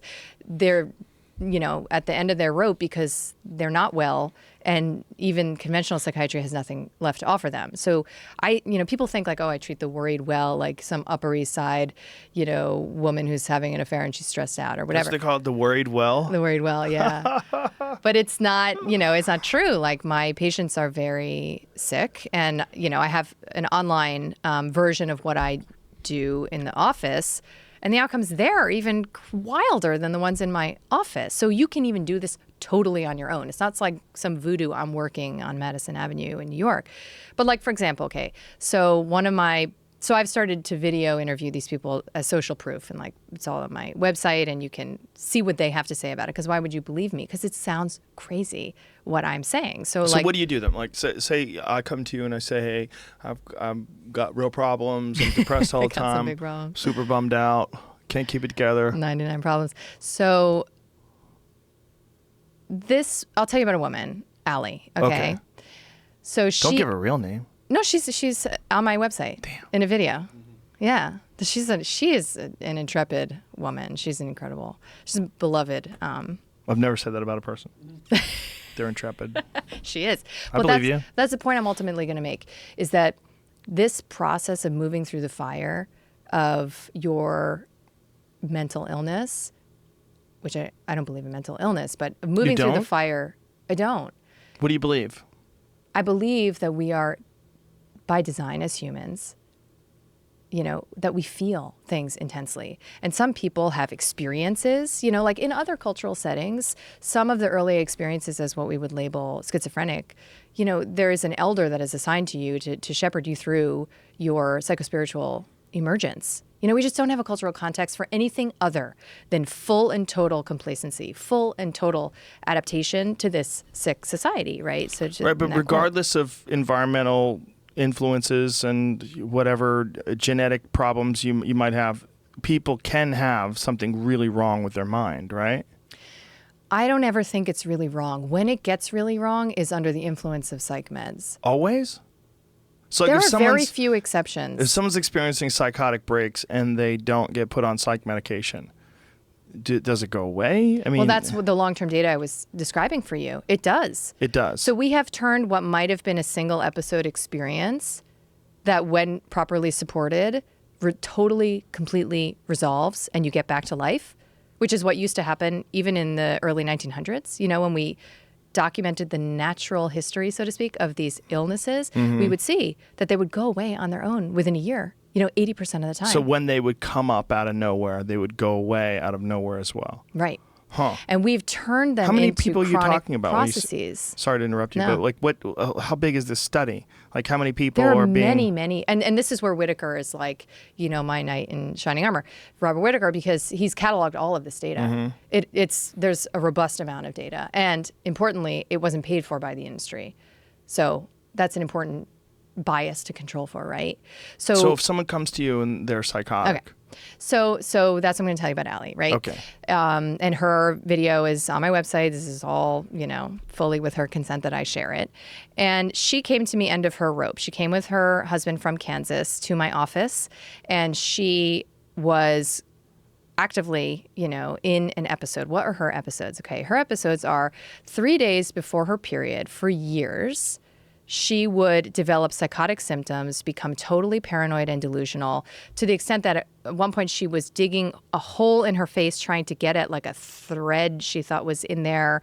She attempted to commit suicide multiple times. She had been on at least 7 different psychiatric medications, in and out of hospitals, like a laundry list of diagnoses like this, literally, including bipolar disorder with psychotic features, premenstrual dysphoric disorder, all manner of, dating back from like eating disorders in her earlier history. She'd been through the ringer. Okay. So she was like a professional psych patient.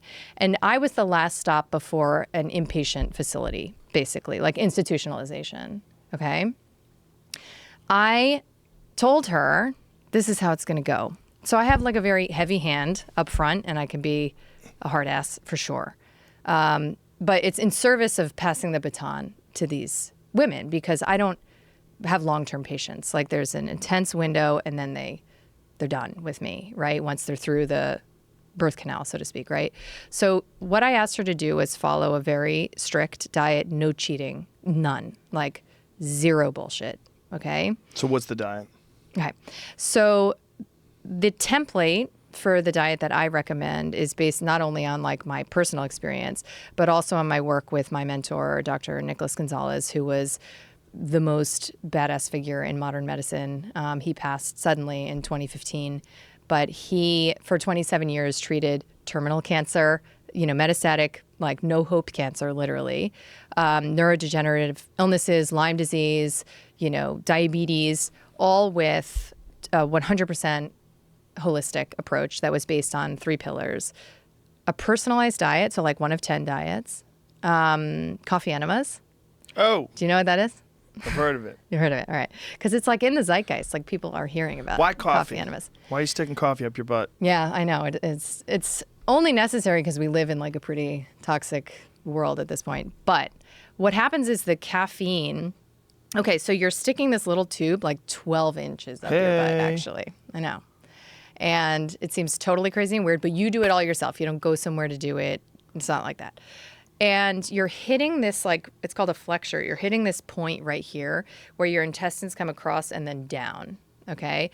And right there is a nerve bundle that reflexes to it's called a parasympathetic nerve bundle. It reflexes to your liver, and it basically helps your liver to dump toxicants. Like it's like a supercharging of your liver's ability to detox you, right? By putting coffee in there? Because the caffeine stimulates that nerve bundle. It's basically like jacking up your liver, because we don't know how to detox better than our own body does. Your liver is charged with that responsibility. So if you can help your liver do it, it's going to be best. And this is most relevant in cancer, like radical cancer treatments, because when the tumors are breaking down, you need to flush that waste or you'll die. Like literally, it's called tumor lysis syndrome. So, some early pioneers discovered that coffee enemas are critical, like literally life or death critical for helping you flush those wastes. So I learned about them from the master, and since using them in my practice, completely changed my practice. So like a med taper that would take 2 to 3 years now takes me like 6 months with a given patient. And Allie, so Allie started doing coffee enemas twice a day. So, but the dietary template is a little bit, I wouldn't say it's like totally, people think healthy, right? And they think like vegan, or they think vegetarian, or they think, tons of green juice or whatever. And I noticed early on that as long as my patients ate a fair amount of red meat, they got better. And I used to be like an ethical vegetarian when I was eating like cheese doodles and Pepsi, basically. And so it was very confusing to me that, red meat could be a healthy part of anyone's lifestyle, or, anything I could ever wrap my mind around recommending. But over the past 10 years, and now with the understanding of Nick's metric, where there are some people who do require red meat to balance their nervous system, essentially. Now, is this an actual requirement, or can this be mitigated through like a very smart and conscious vegetarian diet? Like if you're really careful about your nutrients and making sure that you get the essential fatty acids, making sure you get the essential amino acids, and a really balanced profile of vegetable protein? It's a great question. Ultimately, my goal in this month is to clear the slate of all the stuff that's like yanking on your brain and your immune system and driving inflammation, so that you can begin to sense what you need. Have you ever had anybody that attempted to do it with, say, like hemp protein or pea protein or vegetable-based proteins? So at this point, I'm going for gold, right? So I'm interested in like massive transformation for people, not just like, oh, I guess I feel a little better. So I won't even see a new patient if they're not willing to at least try for the month to eat red meat. Really? Mm-hmm. But is this all anecdotal? So it's all just like what you've experienced for working with patients. This but is have just you my ever clinical experienced practice. a single patient that tried to do it correctly through vegetable protein? Did you ever have anyone try it? I wouldn't, because what I'm saying? Right. Like, but I do have this online program where there are people who get well on, and they stick to a vegetarian diet. Mm-hmm. So it's apparently possible. Well, with vegetarian, at least you can get eggs. Right. In his model, there were no vegan diets. And it's based on the work of Weston Price. You know who he is? Weston Price. I've heard the name. Yeah, he was like a dentist in the 1900s who like went around the world with his wife and studied all of these different people who, like indigenous people all over, like Eskimos, like Himalayan, folks, Mexican folks, and South American, and studied the healthy indigenous populations that were not eating industrialized food. Mm-hmm. Right. And what he found was they all ate different stuff. So there isn't like a diet. Right. Right. So how do you know what is your version, right? So like an Eskimo doesn't eat coconuts and like a Maasai warrior doesn't eat whale blubber. So like, how do you know what's your version? The truth is only you know. But like our signals are so distorted and suppressed that we can't figure it out. Right. But you'll begin to like clear the, like lower the white noise enough if you have this month-long experience of detox. So I asked for daily meditation, 3 minutes. I told you I'm a Kundalini zealot, so I ask for people to do. You told me that before the podcast. Yeah, People yeah, probably okay. didn't, They didn't hear me. but it's okay. Yeah. So I came to Kundalini yoga basically out of sheer desperation at a very difficult time in my life largely after my mentor died. And it totally changed rewired my nervous system, literally, where now nothing stresses me out. But if you have someone, I mean, I'm obviously not a vegan, but if you have someone that comes to you that does not want to eat meat, but wants to try this out and wants to try this out with, I mean, it's really just the science of nutrition. I mean, you can eat a vegan diet and be healthy as long as you do it right, can't you? Well, so his model is that there are different kinds of people, and I can explain a little more, require for their health certain dietary complements. And what are called the parasympathetic dominants, right, which is more like the Eskimos, require red meat to be healthy. You will not only never be fully healthy, but then you're at risk for developing the illnesses that parasympathetic dominants develop, like leukemia, lymphoma, hypothyroidism, chemical sensitivity, chronic fatigue, depression, right? So many former vegetarians converted from vegetarianism because they felt depressed, right? So while that's true, on the other side of the spectrum are the sympathetic dominants who don't need to eat red meat and who do really well on like a full force, like plants, grains, even a high carb diet, and they feel well. And it's when they eat too much red meat, particularly industrial red meat, that they develop solid tumors like, breast cancer, pancreatic cancer, colon cancer. This is a very common, So essentially, when you're dealing with particularly indigenous populations and people that have a very strong gene pool that comes from one very strong area in the world, like Eskimos or like people that live in the Pacific Northwest or something like that. Not Pacific Northwest, but you know what I mean, like Alaskan people. Like there's people that live on like Nunavut and all these different islands that have eaten seal for hundreds and hundreds of years and have very little access to vegetables, right? And meanwhile, somehow they're healthy. Super low instances of cancer. Exactly. So it's just because their bodies have adapted and evolved for those requirements. With the environment. Right. Exactly. That's exactly it. But your body, like say if you came from Vietnam, you would have a very different nutritional requirement than that person would. Right. And you will never be fully vital or healthy on the wrong version of the diet. Now, is this all science or is this anecdotal guesswork? So when it comes to nutrition-based science, there ain't none. Right? Oh. There's just none. Because the idea of nutrition research is like taking one nutrient out of the context of the person, out of the context of their life, out of the context of their cultural, surroundings. That's how we treat it like a pharmaceutical. We look at a single nutrient out of, a whole complement of information. So we just don't. I tried learning about nutrition that way, and I drove myself crazy because I was like, what the hell do I tell my patients to eat? I can't find any science to support this. And that's why I looked for outcomes. So Nick Gonzalez's outcomes are unprecedented in medical history. Literally, like 34-year terminal pancreatic cancer survivor. Do you know how long you have to live when you're diagnosed with pancreatic cancer? Yeah, like not 3 that to 6 long. months. I know And a he guy's had been alive for many a of few those. years on it, but he's actually taking meds and That's still very, eats sugar. very, Yeah, I know, unusual. it's amazing. Yeah, he So- still eats sugar, this fucker. It's Listen, crazy. he's doing Eating his fucking thing. gummy bears and shit. Do you know Rob Wolf? Do you know who Rob Wolf is? Yeah, not personally. I know his work. Yeah. Rob's a really interesting guy, and one of the things that he does that's kind of fascinating is on his Instagram, he and his wife will do these tests. They'll do carbohydrate absorption tests and ketosis tests, and they'll both eat the same things, but he'll test her and then test him, and the results vary widely. Yes. Like his reaction is like he just jokes around about how poor his genetics are and about how robust his wife's genetics are. Apparently, like nothing can knock her out of ketosis. She can eat like crazy amounts of food, and then like a couple hours later, she's like back on baseline. Whereas his body's all like, like his body just goes off the tracks. Yeah, he's weaker. Totally the weaker sex. Yeah. So his studies though, and his little tests, although they're very small, it's just him and his wife. They're really fascinating to see how two people who are in the exact same household, same environment, one's male, one's female, but also just different genetic and backgrounds, and how wildly they vary. It's really...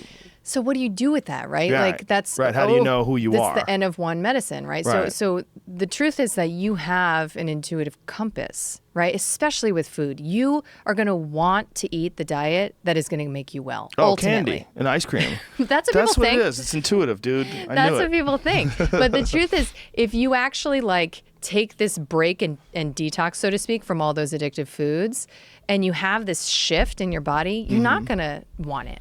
It's going to be a different deal. Because tiramisu, after you have like a nice dinner and you see that on the menu, you're like, come on, roll it out. Let's do this. Get that cream with the oh my God, cocoa on the top of it. Totally gross. So good. It's gross, is that what you I said? never liked it. Oh, how I dare quit you. coffee like 9 years ago, and now you're one of those ladies. I can't touch it. What about 6 cups a chocolate ice cream? Is that okay? No. Nothing? Doesn't do anything for you? Well, you're like some sort of an android then. No, Something's wrong I'm with 8 you. years into this stuff. So it starts to like decondition. And then if you like really, really feel like something like that, then you're like, what's up? Like, what am I like? You know what I mean? Trying like, to eat some ice cream. That's what the fuck is up. Shit is good. You ever had like an ice cream sundae with whipped cream no, do you and understand fudge? how I Come used to on. eat? I grew up in New Jersey, okay? I did. I was born I went there. to Friendly's like on the regular, and I Okay. got the happy ending. Can you believe it was called that? I know, the happy ridiculous. ending Can't do that sundae. anymore. I know.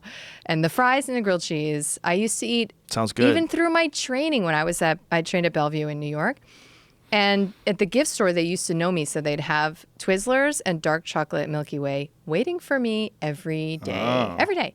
So I was dealers. like an addict, by any definition, and you can resolve that, and then you figure out like what actually you're meant to eat. Because Nick always said you will eat the food that you're meant to eat. You'll want it, but you have to sort of get your brain out of the way. So if you have, all of these nutrition gurus in your head telling you like red meat's going to kill you and give you a heart attack, then you're going to not want it. But if you can, that's why I demand the openness as a criteria, to participate with me anyway in a clinical setting, because then, like, I can't tell you how many of my patients were former vegans and now they're totally thriving. Okay, so let me finish telling you about Allie, which I didn't finish telling. I'm sorry. Okay, so that's basically what she did, right? She was off all meds except for as needed Klonopin when she met me. So she had already done. What does Klonopin do?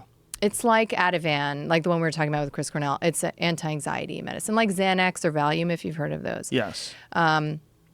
It's one of the most challenging to get off of in the long term. And why wouldn't it be long term? Like, that's the confusing part. Like, why would you just voluntarily stop taking something that makes you feel chilled out when you're feeling anxious, right?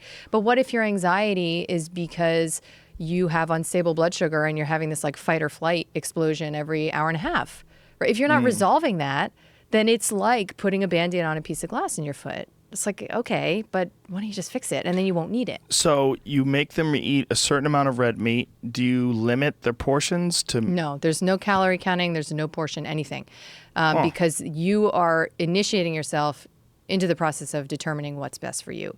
So the whole point of this month, this like military month that I impose on people, is that it's like an initiation to your own self. So the stuff you're doing, whether it's the meditation, enemas, detoxing your products and stuff like that, basic, functional medicine stuff, or the diet, it's all in your control, which is why you can do this without me, which has been the best like evidence I've ever, I never even dreamed that was totally possible. And now I'm super pumped about it, because the last thing I want it to be is like about, the Kelly Brogan effect or something like that's not at all what I'm interested in. So you do all this yourself. What do you make them eat though, besides red meat? Okay. So Basically food. Okay. So you're basically eating food. Just animal eat food. You'll be fine. Crazy like, person. Literally. No, but listen, it's because tell me this isn't food. Okay. So it's animal food, including, any kinds of meat, fish, eggs, whole eggs, not just the whites. Any kind of vegetables except for white potatoes. I'll explain why. Any kinds of fruit, nuts and seeds, natural salt as much as you want, tons of filtered water. That's important. And then natural fats. So like ghee, which is like a clarified butter, coconut oil, olive oil, that kind of thing. That's food, by the way. What you're taking out is a little more challenging for some people. So you're taking out this is just for the month. It gets so much easier in the future, but you're taking out all grains, all beans, all dairy, and then, so the ice cream is going. And then all refined sugar, so like honey and maple syrup are fine. And then coffee and alcohol. But listen, if you were really desperate, yes, you might think about this. Oh, yeah, right? for sure. And it can be challenging for the first week, and then you start to see the dividends. And you want to just have 1 month in your adult life where you just see what's up when you control for these variables. It's worth it. Because then you know what the sort of relationships are between your personal, biology and these, elements of your nutrition. So what's the general reaction when you get someone to get rid of processed sugars, cut out the grains, cut out the nonsense, dairy, and just eat regular healthy food? What's the normal reaction? That sometimes you feel worse. Really? Depending on how much of that stuff you were eating, you can literally go through a mini withdrawal. Headache, flu-ish symptoms, fatigue, irritability. Right. And they call that the keto flu when people get off of carb flu, or paleo carbs, flu. Yeah. Exactly. So that can be real. With coffee too, obviously. Anyone who's ever tried to quit can know. But it's a couple days and then you move through it.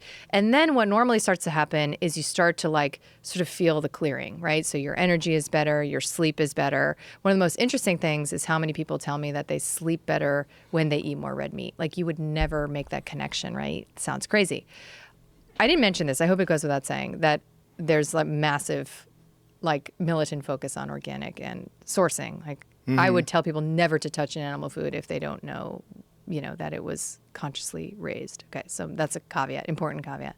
So sleep gets better. A lot of the ravenous hunger, I have patients who can't even go as long as we've been talking without having a snack, or they get hangry, right? They get irritable, lightheaded, sort of racing heart. Carb addicts. Yeah, pretty much. But who isn't, when you're just eating convenience food, that's a natural response. And then sometimes it's much more radical. So in Allie's case, within 2 cycles, she was completely symptom-free. So she went from grossly psychotic and suicidal to not only totally symptom-free, but now she's moving through, I would say, a process of awakening. It's a spiritual shift, right? Because it's Gibran says, the wound is where the light enters. And we don't have that consciousness as a society because we think that suffering... What does that mean? The wound is where the light enters? It means that grief, pain, suffering is where you grow. It's where the real experience of being human and where the real contact with who you are, right? So this is true even for something like ayahuasca. Why would anyone ever do something like that, right? But the point is, through that experience of humbling surrender, you meet yourself, right? But we don't have a consciousness for that in America. In fact, crying, literally tears, is a symptom in the DSM. So it's literally a pathological symptom to cry. That is the most basic evidence of our humanity, is that we cry. And if we are living in a culture that says you're sick when you're crying, stop doing that, take this so that you can stop feeling, we have a bigger problem on our hands, right? So I know I can't just sit in my Madison Avenue office taking people off of meds and think I'm changing the world.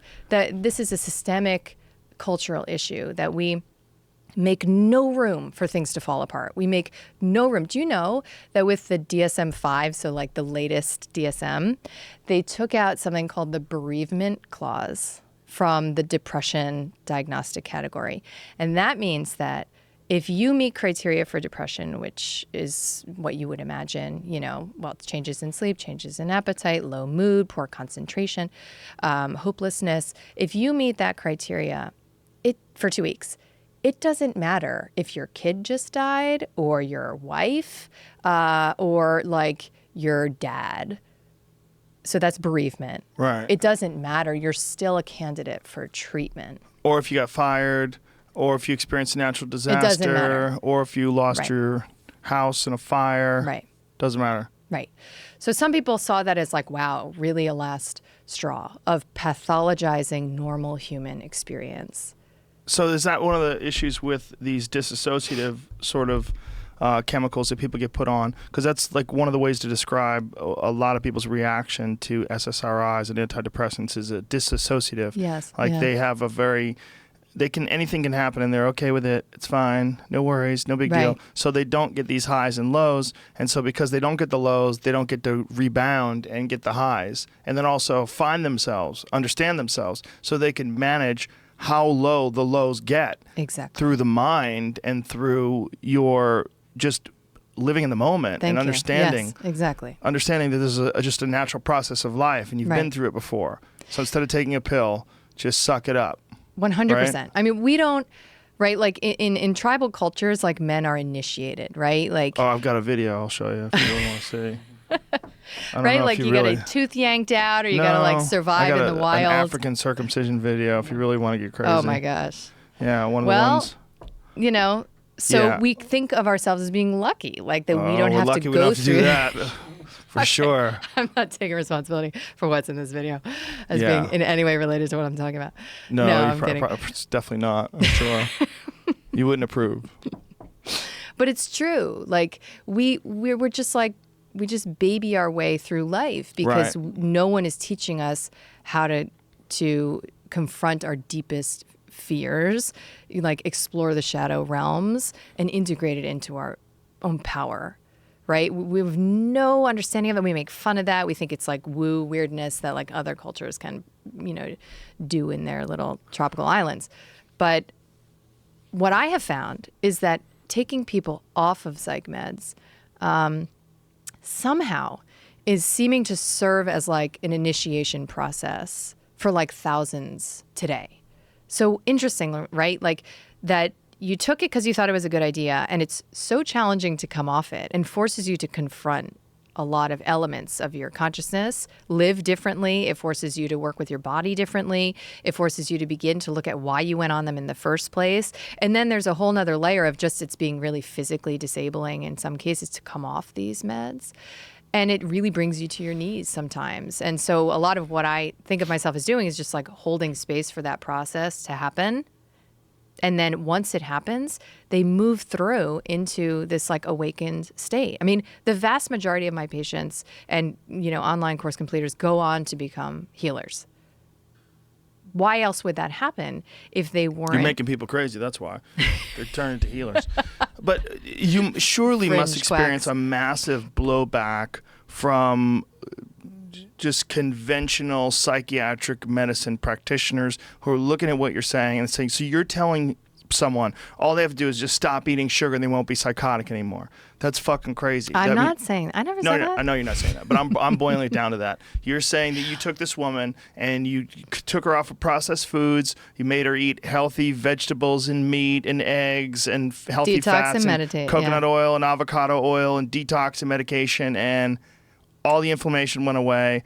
The problem of the insulin spikes and all the blood sugar spikes, That's right. that goes away. Yes. And then the body somehow or another comes back to some sort of a baseline. That's right. And, in the New England Journal of Medicine recently, there was a case report, right? 37-year-old woman who was so psychotic that her family took out a restraining order on her. Okay. Oh. Paranoid, delusional, totally psychotic. She was treated with Risperdal and Zoloft, an antipsychotic and an antidepressant, which did nothing. A year of this nonsense later, she was finally diagnosed with gluten sensitivity. Okay, so wheat sensitivity, right? They put her on this is in the hospital. This is not like in some quack's office, in Boulder. How dare you go after Boulder like that? It's one spot, though. That is a spot. And Sedona. That's another one. I'm going there actually next week. Can't wait to check it out. Totally. So in 3 months on this strict gluten-free diet, she was totally normal again. Wow. So this is not like a wellness fad.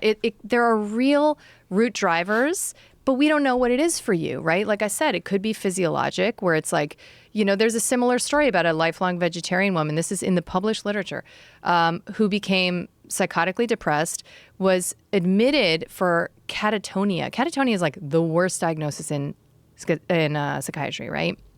She's basically unresponsive. She was so mentally ill, okay? They treated her with electroshock therapy because the antipsychotics and antidepressants they used didn't work. Finally, she gets transferred to an outside hospital because they were like, well, we don't know what to do with this woman. They check her B12 level, and it's like, tanked. They give her a couple of B12 injections, and not only is she better, but she's better than she's been in like 14 years from a couple of B12. So my point is that for her, it was B12. For her, it was wheat. For someone else, it could be blood sugar instability. For someone else, thyroid. Autoimmune thyroid can make you crazy, can make you suicidal, according to the literature. It's not a theory, right? Have you ever had anybody that you put on this diet and they didn't respond and they stayed psychotic or whatever their issue was? Here's why not a long time. Because I screen for readiness, right? So I screen for mindset. And that's what we were talking about earlier. Because if you're ready and you believe that you're like a whole radical next chapter of your life is like forthcoming, then I'm just part of the ritual, And it's like using the placebo effect even. I don't know. I mean, I'm very interested in science. Well, it's not really a placebo, right? But it is a belief.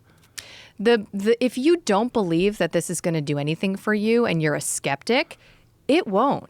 Right. It won't. I can show you all the science in the world, and it won't work for you. But the physiological changes of adjusting your diet, those are real, right? So, like, why won't it help you? But your beliefs can even override that. Whoa. I think that's true. How's that possible? Okay, so I'll tell you about another study. Okay. So these are people like your friends and millions of others who think they were treated to remission, think medication really helped them, right? Right. With Prozac. Okay, so they're like well on Prozac. Okay, so they're put in this study, 12-week study, and they get to either stay with their same dose of Prozac that helped them, or they get crossed over to the placebo arm, the sugar pill arm. And they don't know which is going to happen, right? So what happened, interestingly, in that study is that at the time they were crossed over or not, they both groups became statistically significantly depressed. Right? So like Mary takes her 40 milligrams on Tuesday, enters the study, is still taking her 40 milligrams like next Thursday, but now all of a sudden she's acutely depressed just because of the possibility that she might have gotten the sugar pill. That's called the nocebo effect. So the nocebo effect is the impact of fear or negative beliefs that limit your ability to respond to a given intervention. It's real. It's more important than anything we're actually doing. Is what you believe is happening. So if somebody convinces you that Krispy Kreme donuts could fix you, that there literally might be some truth to that. There could be. And I would equate on some level like psych meds with Krispy Kreme donuts. So there are some people who are going to say like, wow, that really helped me. So this guy, Irving Kirsch, right? He's a psychologist who's like a placebo effect expert, arguably. What he identified was that when you control for what's called the active placebo effect, which is what happens when you feel the side effects you've been warned about of a given medication, and then you feel the medication is working, and then it actually works, right? So when you control for the active placebo effect by giving people in a trial antidepressant, but then also a medication like atropine, for example, that has very similar side effects, dry mouth, headache, constipation, this kind of thing, there's no difference. So what he showed is that there is no statistically significant effect of antidepressants above and beyond placebo. And that the reason that people believe that they're working, and they are, right? So they believe it and then they do, is because they feel a shift. They feel a change, and they've been educated by commercials and their doctor maybe about these side effects. And then they start to say, oh, my chemical imbalance is being, adjusted, right? So it's subtle, but this is not just in psychiatry. It's really relevant to psychiatry. But it's true in surgery. They do sham operations in orthopedics, and it's true in even, pain management, that the placebo effect is so real. And it's not like you're being fooled. Like in my training, I was taught to dismiss the placebo effect like some nuisance we have to control for. But Bruce Lipton said this, like if we could harness this, we would have a side effect free medicine for everyone, but we don't study it. We don't understand it. And we just assume it's like people being tricked or something. But aren't the placebo effects fairly limited? Like nothing really truly miraculous has happened. True. It's about 30%. That's but that's pretty good. Exactly the efficacy of antidepressants is around 30%. So there was a study once that was done on a kid who had some horrible wart disease where it was incurable and it was like spreading all over their body and all over their arm. Do you know the study? I don't. And they gave this kid some sort of a placebo and it completely cleared it up. And that's amazing. I should know that. I'm going to check that out. And then when they found out that it was a placebo, then it became a problem, and I think it came back. Ethically, yeah. I think that there's something going on with the mind and the body, right? And that's what the placebo effect is demonstrating. Right. But this is unharnessed, and this is untrained, and this is very different than what's going on with the mind with meditation, which is harnessed and trained and focused. So your thought is that this mind factor is not just an inconvenience, it's not just a variable, but maybe one of the most crucial aspects to overall health. If not the most crucial. Yeah. And again, conventional medicine is interested in this to some extent now, noticing that what people believe, like that you'll lose less blood in surgery if you visualize losing less blood in surgery, that actually happens. How can you control the physiologic activity of your body? But you can. That's why I was saying, like, we have software. They can prove that? It's a study on PubMed. Wow. Yeah, so how do they convince them that they're going to lose less blood? They visualize it. They meditate on it, visualize losing less blood. So they have one group that says you're going to do a visualization where you just like visualize your body letting go of less blood after the surgery or during the surgery. And then the other group just does their thing. What if you have one group, you say, dude, you're going to spray like a fountain. You're like a broken fire hydrant. You're going to just be gushing all over the table. You're going to be a sprinkler. You're right. You should conduct this study. That would be fascinating to see if the nocebo effect would have. It probably would. They probably would. Yeah, I would imagine there's probably a way you could mind fuck someone into some terrible state, right? So where we see this is in cancer diagnosis. It's called medical hexing. That when you are diagnosed with cancer, your risk, the completion of suicide, but also other accidents, and your health basically declines simply because of the diagnosis, and that's why it's considered to be, it's like bone pointing or something. So it's voodoo. It's what we've always known, that like someone could put a hex on you, and if you know that a hex is on you, you're like, God damn, there's a goddamn hex on me. That's and right. You start believing it. That's right. And then it could really cause a huge issue. That's what has become clear to me is real. And we don't want to think about it that way because we think medicine is science and it's, this, sort of impenetrable, the hallowed halls of truth. But it's a religion, just like anything else. In fact, Nick Gonzalez, my mentor, said it's the last unrecognized religion on the planet is medicine. And, we have special language and we wear costumes and there's initiatory rites. We're talking about the hazing process of... But it's real in a lot of aspects, like the medicine involved in treating a bacterial infection, antibiotics, the medicine involved in healing a broken arm. There's real stuff there. So antibiotics is a whole nother conversation for sure. Emergency medicine. Listen, if I get hit by a bus, don't bring me to my. Don't bring you to the healer. My naturopath in her She's gonna office light a downtown. candle. Yeah, right. Exactly. It's gonna be fine. Don't start saging my body. For emergencies, that's what conventional medicine is really designed for. We only ran into trouble when we started extrapolating from acute setting medicine into the outpatient world. Well, also the denial of the aspects of nutrition, like the denial of the influence of nutrition, like this idea of only concentrating on the medicine and not concentrating on what we know to be viable alternatives and things that can make your body healthier. Like not taking that into account it seems almost insane.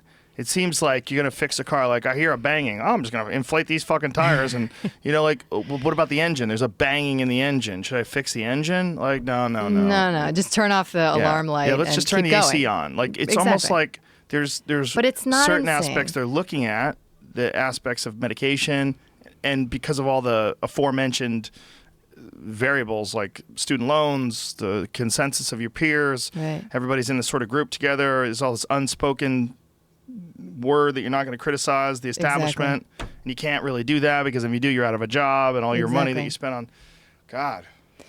Yeah, I mean, it's important to remember that the pharmaceutical industry is a business, right? When you forget that and you think that they're in it to protect your well-being, they're here to help us. I see commercials.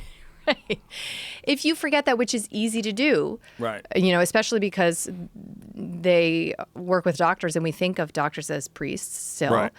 If you forget that, then you can get into trouble because you take their word for something you perhaps should be doing a broader investigation on. Mm-hmm. But if you remember that it's a business and it's very lucrative, successful business, I mean, it's the business model of all time, then you'll look with some circumspection upon their claims and their approach, but our education as doctors is totally through the lens of pharmaceutical model.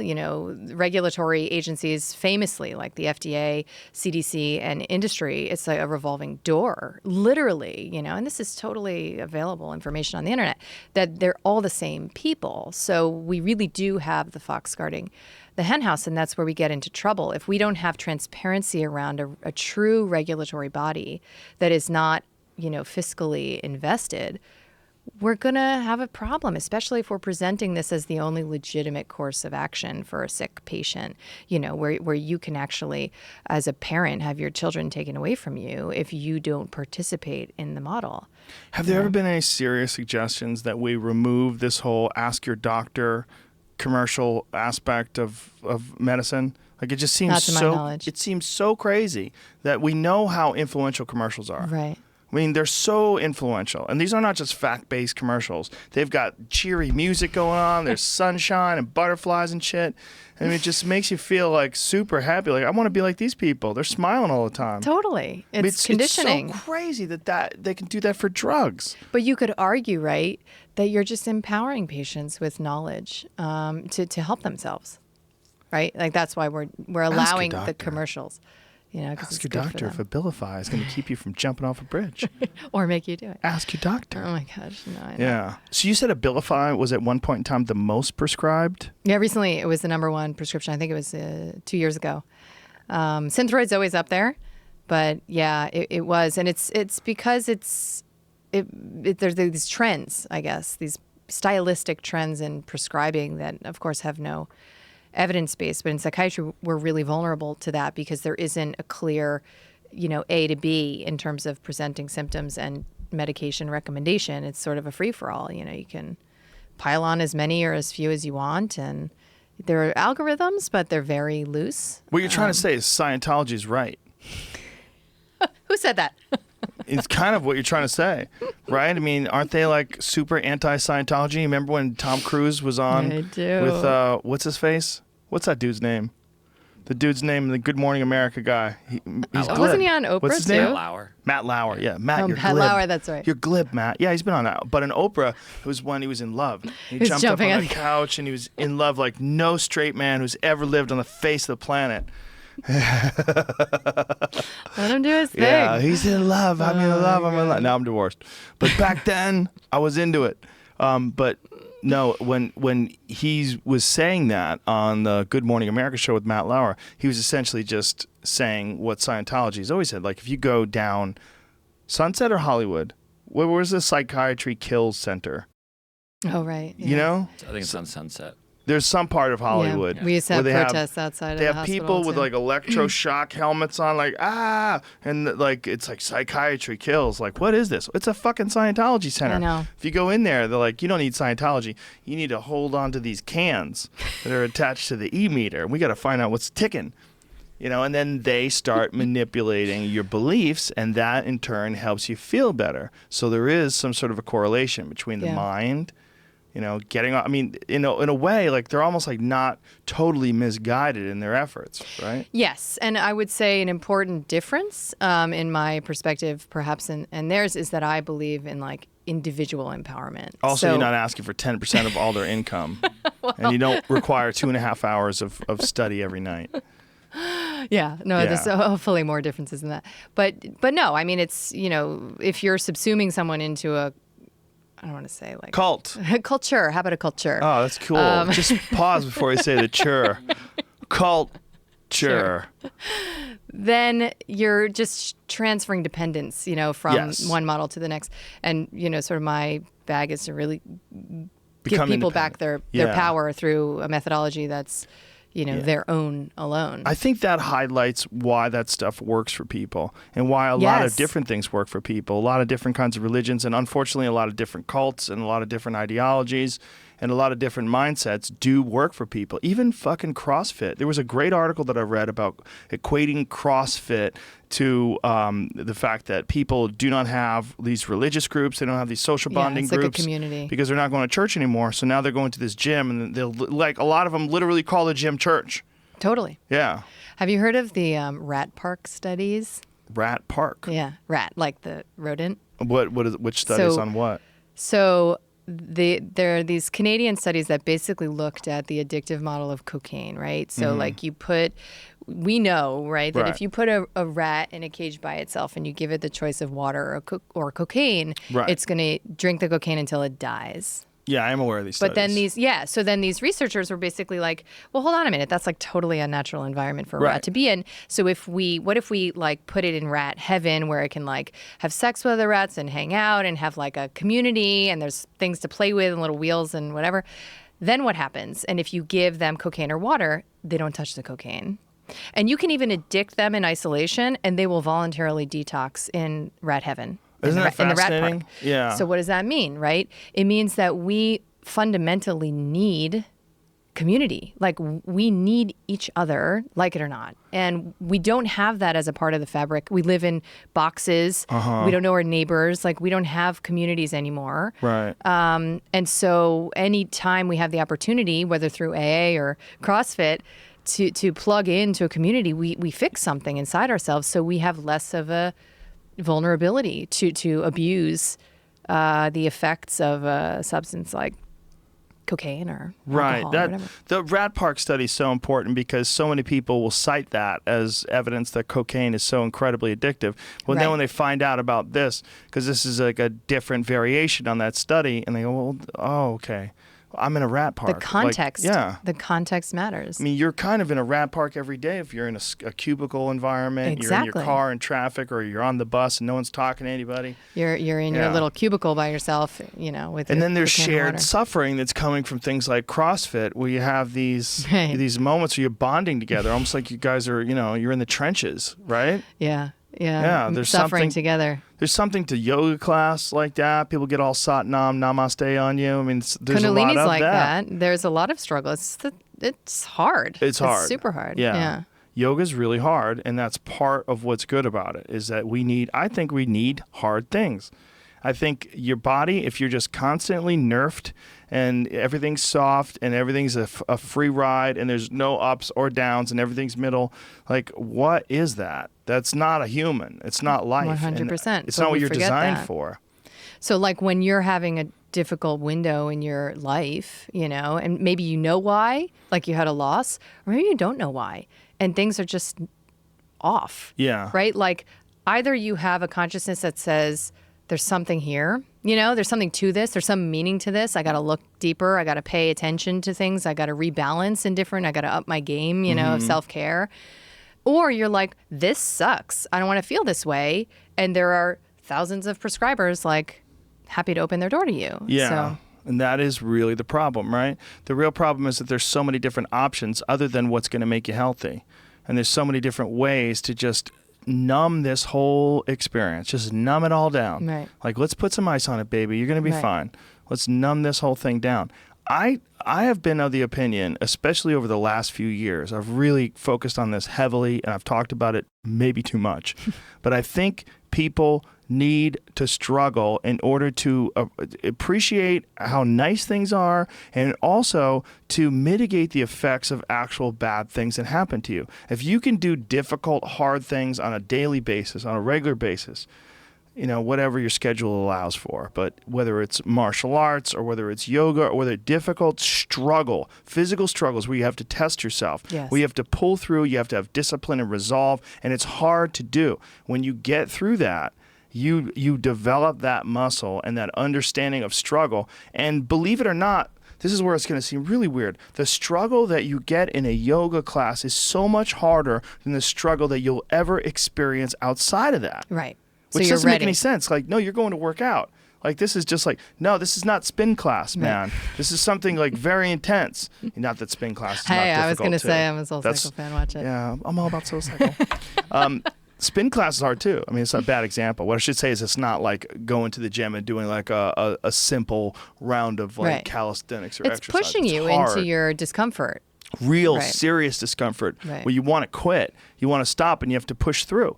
And that intense focus on difficult things, it makes life more bearable. Totally. It makes it more enjoyable. My awakening, so to speak, began when I gave birth for the first time. Whoa. Right? Yeah. And I had a natural birth. And Did you do it in a bathtub? Did you get crazy? So the second time, I did it in a birthing center the first time. The second time I had a home birth. Why'd you do that, though? What if there was anything wrong and you need to get to the hospital? It's interesting because my first birth, I was still in the matrix, right? So like I was still eating McDonald's and, you know, prescribing. So do you like that kid less than the second kid? Like, you're the Matrix, baby. You're totally the Matrix. Meanwhile, she's like a sage. She had to compensate for all my dark energy. So I actually had a natural birth because of the science, because I was like in this real like know-it-all place in my life. Believe it or not, I've tried to move past that. But I had this OB at the time, and I was like, she doesn't know what she's talking about. Whoa. And I researched, like, what does the evidence show? OB is actually, like psychiatry, only about 30% of obstetrical practices are evidence-based, and the rest is consensus. Like, the rest is just, they're just doing it because they're doing it. Like, what if that, like, the cords wrapped around the baby or any of that? What if nothing? We've been doing this since the beginning of time. And if but babies have died since the beginning of time because of these things. So we actually have home birth versus hospital birth data, which should be totally unnecessary. Right? But we actually have it at this point to demonstrate that that's like patently, it's fear-mongering. It's like patently false. But people do get choked by umbilical cords, right? Yes, so certainly. What do you do? Anything is possible, of course. So when that's going down, but the truth is that when you research the interventions, you will find. So I had a natural birth because the research that I did on the interventions, things like fetal monitoring, episiotomy, even ultrasound, let alone C-section, you know, antibiotics during delivery, et cetera. What I found was that there wasn't science to support them. And actually the science suggests that they should be abandoned. So what I was left with was what does the science suggest should be abandoned? These interventions. C-sections? Yeah. Oh, really? I mean, the consensus, even the WHO, which is part of the machine, but even the WHO says they should be less than 10%. I mean, they're over in New York. They're upwards of almost 40% of births are C-section births. Why are women doing that? Are they doing that to save their vaginas? They're doing it because they don't want to feel bad feelings and they don't want to feel pain. That's it? It's exactly what we're talking about. I've heard women like specifically say they don't want to get stretched out. I don't think that's a big. Yes, certainly, but I don't think that's a huge motivator. I think women have been made to feel afraid of their own bodies. It's the birth control thing we were talking about earlier. If you think of your body as a total pain, you know, that's dangerous, it's going to fuck up at any given time, and you're going to, you know, wish you had listened to your, you know, doctor, who's a man and has never had a baby, then you could obviously be led down this path that says, let me manage your body. I know better. Science knows better how to do this. Your body, it messes up all the time, right? So that's the mentality. And in that mentality, in my opinion, is that you're robbed of this opportunity, like psychedelic level opportunity, to have a transformation of your consciousness, because it is hard and it is scary and it breaks your mind. My mind broke on that day. Broke. And it's How so? Never been recovered, because it was literally so intense that my mind was telling me, you're going to die, you're going to die, you're going to die, you're going to die. From the pain. It's like pain, but it's more than that. It's not pain that you would have recognized, because it's purposeful pain. It's not just a signal of something wrong, right? So it's a sensation that is a part of the process of moving a human being through and out of your body. So it's not, we call it pain, but midwives don't call it pain, for example. It's not pleasure either. It's just another thing. It's another thing. So, but why are they screaming? It sounds like it's pain. Because when you're in that intense portal, you moan. There are these primal sounds we make, when we're making love, or when we're experiencing, fear, when we're really in it. We make those kinds of sounds, and there is a lot of fear, but ultimately, if you don't succumb to it, it breaks, and you see, oh, that was trying to tell me I couldn't do this. And look, I just did it. Do you ever think that if you could meet your old self, that your old self be like, listen to this crazy bitch? 100%. I wouldn't even have hung out with me. I wouldn't even have talked to me at a bar. Kundalini and placebos, huh? What do you want me to do? Eat eggs? Get the fuck out of here. This girl's crazy. Get her on pills. You need pills. No, you need pills. You're delusional. Totally. You're talking about healers and holistic medicine. It would have been the eye roll of all time. Totally. That's hilarious. How do you reconcile that? Yeah. Because I feel myself. I feel 100% myself. And is there a self-conscious aspect of it where you do recognize that there are certain science-based practitioners that will be rolling their eyes at you? Oh, I don't care. You don't care? No, I don't care about that. And it was interesting, right? So I published this book last year in March. And what's it called again? A Mind of Your Own. And I published it, and it was a really weird experience because I was total newbie. I'd never written a book before or whatever. And out the gate, I got this very generous advance from a mainstream publisher, which shocked me. And then it comes time to publish it, and they can't get me on a single, the Today Show, Dr. Oz, 60 Minutes, and they're used to waltzing their authors who they give these large advances to, right on to these platforms, right? Mainstream media platforms. I told them, it is not going to work with me. You haven't worked with someone like me before. Trust me, it's not going to work out. These are all pharma-funded outlets. Even NPR, PBS, they all are. So, we're going to have to come up with something else. And ultimately, they didn't listen, and they started to spaz when a month before launch, didn't have a single interview. They'd never had that happen before. And so it was cool because alt media, like this, I just called on a bunch of my friends and colleagues, and it was top 20 on Amazon within the first week. And that's the power. Mainstream media is totally dead. I don't have to tell you that. But it's weird. It was so quiet for the whole year afterward. If you Google my book, there is not a negative review of this very controversial text on the internet. Very weird. Because we have trolls on our site every single day, on Facebook, for example, or Twitter, even Instagram. It's part of the deal of being an activist is that you deal with astroturfing, and you deal with that whole, sort of astroturfing? Oh yeah. Oh, you should. There is an amazing TED Talk that you need to watch by Cheryl Atkinson, who's a turncoat journalist, right? She used to be an anchor, I don't know where. And so she has this TED Talk on astroturfing, and she basically breaks it down. Astroturfing is so the word, right? It's a fake grassroots movement on social media, right? So it's industry paid bots, basically, who generate the impression that there is an opinion anti anyone who threatens the establishment, right? And then there are people who organically glom onto that. So they create this, okay, so they'll come on my site by the thousands, right? And immediately after a comment is written, like, you quack, like, where did you get that fake medical degree? Like, you're killing people. You should be ashamed of yourself. There's you're blood reckless. on your hands. Yeah, exactly. And they almost always call me a twat or a cunt. That's like almost always part of it. That's how you know. And there will be like 500 likes within 10 minutes. That's like one of the indications that it's a troll. You know what I mean? So like there'd be a Facebook How do you comment. know that that's a troll and not just people resonating with this idea that they hate quacks? Because I don't have that many people on my Facebook page that would ever be a metric. You know? I see. I see. It's not even like probably algorithmically possible that it would be an organic phenomenon. Did you see that thing recently? Jamie brought it up yesterday about Donald Trump. It turns out that he just had millions of bots follow him on Twitter.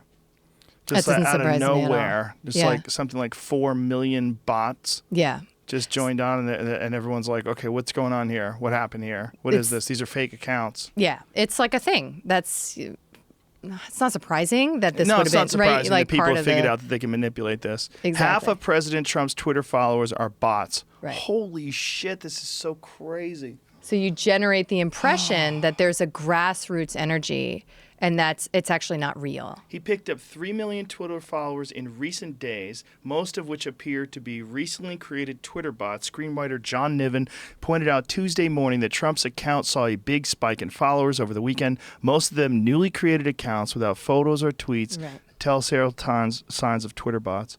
Wow, Right. that's So this is crazy. astroturfing, yeah. So that is something that they're doing. They're making it an active campaign, sort of bolster up his public appeal and his. Right. And in that case, I don't know specifically, but in that case, it would be to generate the impression that it's grassroots. Right. When it's not. That's why it's called astroturfing. Got 'Cause it. it's fake Got it. grassroots. Got it. Got But it. yeah, so I have all that energy in my daily life, but I didn't have a single negative review of this book in like a year. What are you It was laughing totally at? weird. Says it's false. No. Why do they say it's mostly false? Says Just President 'cause. Trump, like other Twitter users with large following, has a large number of followers that appear to be bots or inauthentic automated user profiles. What's false? Trump did not receive an influx of 5 million new Twitter followers in 3 days. Oh, so They're just Snopes. questioning, yeah. So what? How many did? I thought they said 3 million. I mean, it says as of May 1st, it had 28.5, so it couldn't have gone up that fast over the month because it's only a 1.5 million gain. I don't know. That's not even abnormal for someone with that many millions. He has 28 million. I would feel like, I don't know. The story just got weirder, so. yeah. According to the archived images, Trump's Twitter page, rumors of a surge in followers were greatly exaggerated. Well, that's fake news. Yeah, I mean, That's what he's talking bots about. could have jumped on the fake story. Dad. Yeah, So- but I'm sure there's a ton of bots following him. I know there's a ton of bots following me. Yeah. I get them all the time. These women that are fake women that want to talk about sex. Like, come chat with me about sex. Come sex me up. And they're like, it's all like the worst broken English. Like, it's done. Because you've tried to have a conversation with them, No, it's not worked out. so who explained it to it? Yeah, I try to DM them. They don't ignore me. Who tried to explain that to us? That they use intentionally. Was it Malice? Was it Michael Malice? Maybe. That they used intentionally shitty language so that if you follow them, like their poor grammar, Yeah. sort of like alerts them to suspicious people, so that suspicious people don't interact with them, but dumb people. So they're a honeypot that creates this environment that stupid people are attracted to because they can't see the grammatical errors because they're dumb, and so it makes it more effective. So these Nigerian scammers apparently Yeah. purposely use bad grammar. Like they're more than capable of using good English, but they use this shitty grammar so that the people that they do get are just really dumb. They're not trying to snag like Yeah, they're not trying to snag you. the Ivy Leaguers. Yeah, well, anybody who's got a discerning idea yeah, of exactly. what this may or may not be, they're not trying to get that. They're trying to get the gullible, and there's plenty of them. Like, why go fishing for sharks when you can catch guppies? Right. And get nets full of right. guppies. They can't even chew their way through the net. This is easy pickings. Don't go try to catch a whale, dude. That's too much work. It's really interesting, though. It's, if that is how sophisticated they truly are, it's kind of fascinating. But once you know this stuff, then you can interpret. Yeah. It just helps to be aware of it. It would be a big big deal if we found out that pharmaceutical companies were actively engaging in the use of these bots to attack people like you. Like if you had someone like WikiLeaks on your side that like dug into this shit and, you know, got some whistleblower from the pharmaceutical industry that cares and released that stuff, that would be pretty giant. I have some colleagues working on that. Really? Yeah, yeah. Don't tell people. Well, now they're gonna now they try know to who cover it their is. tracks. They'll never know. No, I mean, the truth is that I don't think it's going to require that because I think people are waking up. Just like by sheer zeitgeist energy, like people are waking up. They are calling bullshit on a lot of the heavy-handed claims of the pharmaceutical industry. They know their doctors aren't helping them. You know, they know that the conventional model has very limited ability to help them, or they've tried it and it's not worked. So people are waking up, and that's why in more recent time I've focused my energy not on like fighting this is like some David and Goliath, you know, situation, but I'm just focusing on making sure people know like what's possible. It's like, you know, this Bucky Fuller quote, like you don't fight the existing system, you know, you create one that makes the existing system obsolete, basically. I don't know who made this quote, but it's a wonderful one in this regard, that before diagnosing yourself with depression, first make sure you're not surrounded by assholes. It's like whose quote is that? The context. It's a great quote. That's Find out real. whose quote that is. It's such a great quote. It is, you know, and also you might have a shitty life. You know, you might be bummed out because you're working all the time in a job that's uninspiring. You might be bummed out because you got an abusive spouse. You might be bummed out because you live in a crime-infested neighborhood. You might be bummed out for, you know, you might have some environmental issues that are causing health problems. There's a lot going on. You might work in a job that gets you exposed to toxic fumes 100%. or chemicals or... Right. It's a lot of variables. We, you know, we're in a medical system that blames your biology. That's it. Yeah. It just blames your biology. So if it's because it's convenient and because it suits the paradigm that's in place. That's exactly right. Oof. That's exactly right. Is that what it should be? A lot of people ascribe it to Freud. Right. But this quoteinvestigator.com says that it actually should go to this Twitter account. A Twitter account? Yeah. Which Twitter account? Debbie Hope should be credited with Debbie. constructing the saying, it says. Debbie, you wizard, you. Whoever it was, she nailed it. Did she nail it and attribute it to Freud? That's a kind of a clever move. I don't want like the attention. The I'm just gonna radio say edit something, version. Yeah, really awesome, and attribute it to some dead dude who's a genius. Yeah, I found the site before. They kind of like do the telephone game with quotes and sort of like, this is what people are saying, and then they go through like all the iterations of how it's been translated out in different ways. Do you remember that one Greg Giraldo joke that got attributed to me online, and people had photos of me with Greg Giraldo's quote and something that I never said. It's absolutely not mine. I didn't know whose it was, and then someone had to say it's Greg Giraldo's, and then people's like, why are you stealing Greg Giraldo's shit? I'm like, I'm not making memes. Like, I'm not doing that. Somebody else did that. But I put it on Twitter. This is not mine. I think I might have put it on Instagram too. A long time ago, but it was weird. It was like I kept getting them, or like you get them. These memes come in waves. Yes. You know. Yeah. I get ones that I did say. I get those in waves too. I get these pictures of me with like weird quotes that I'd said. Memes are very powerful. Yeah. Video is even more powerful though, because I think people have come like to this conclusion that they can't trust anything anymore. But memes are funny. That's one of the things that, like, a good, solid meme, that's one of the things that was so egregious about that fat Jewish guy, is that he was stealing these brilliant ideas, and it made him look brilliant, when really he's just sort of this aggregator of other people's awesome ideas without giving them credit. And he just got in on this plagiarism loophole, and everybody's like, what? And now he's got this weird thing that he does where he says he puts up the meme, he writes his own quote, and then just puts the originator's name at the end of it. He doesn't even say originally created by. He just puts their name. And that's like attributing credit in some sort of a weird way. It's weird. Super slimy. Like what's going on now with like... and. The problem is, like, someone will send you something, and I have a real issue with this. Like, someone sends me something that's hilarious, and I want to put it on Instagram. I'm like, I don't know who made it. Can I just put it up? Like, what do I do? Do I say, hey, I don't know who the fuck made this. Let me know. And then put it up, and then people go, oh, did you see what Joe Rogan said? This is hilarious. I'm like, I didn't say it. It matters. I'm big into attribution because it makes it like, it's like I have company around me. You know, like I don't want to take credit for all people have turned it into a this. business.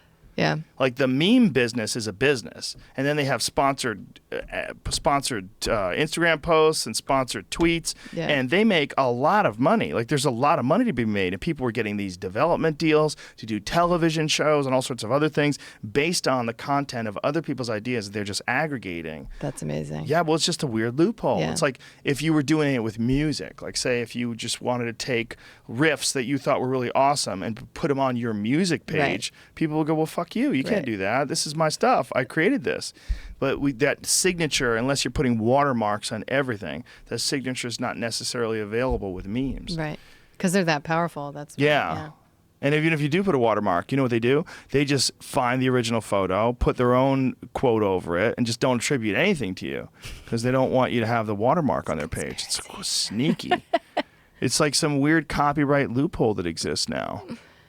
You know, and no one knows exactly what to do about it. We need some ambulance chasing lawyers to catch That's up. right. Yes, ambulance chasers. So, what blowback have you experienced other than this influx of trolls and people? Oh, so that's what I was saying, right? Is that for a whole year, none. Like I took out a large life insurance policy. Did you? When I published my book, expecting like pretty serious. You worried you were going to die?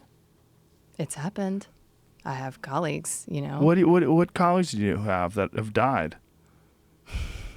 I'm going to leave that a mystery hanger. But it's. Do you think people have been killed because they've criticized pharmaceutical companies? You just have to know that it's the most powerful industry in the public eye, anyway. That's intense, though, what you just said. Like, you have colleagues that you believe may have been killed. I mean, you don't want to talk about it, obviously. Yeah. You clammed right up. It's hard to shut me up. It is hard to shut me up. But you really no, I just don't believe think it that- serves like to you know what I mean? Is like focus on this layer. Demon but I do underlying think it's a power. possible narrative. How about that? It's a possible narrative. They might silence you. And in the realm of independent journalism and media, where some random schmo like me can actually have influence, especially, you know, that I am credentialed in a way that people might pay attention to, Right. then why would they not want to, you know, quiet me? But Well, they put labels on cigarettes and no one gives a shit. yeah. You know, I don't know if what you're saying is worth killing somebody over. Who You know- knows? I mean, I'm still here, so apparently Right. not, right? And But you know what I mean? I mean, it's like all those whistleblowers when it came to cigarettes and cancer. Who gives a shit? Those people, they make more money from cigarettes now than ever. Less people smoke, so they just charge more for cigarettes, and they make more than ever. They make more now for cigarettes than they have in the last 15 years. Yeah, no, I believe that. And it's true that just because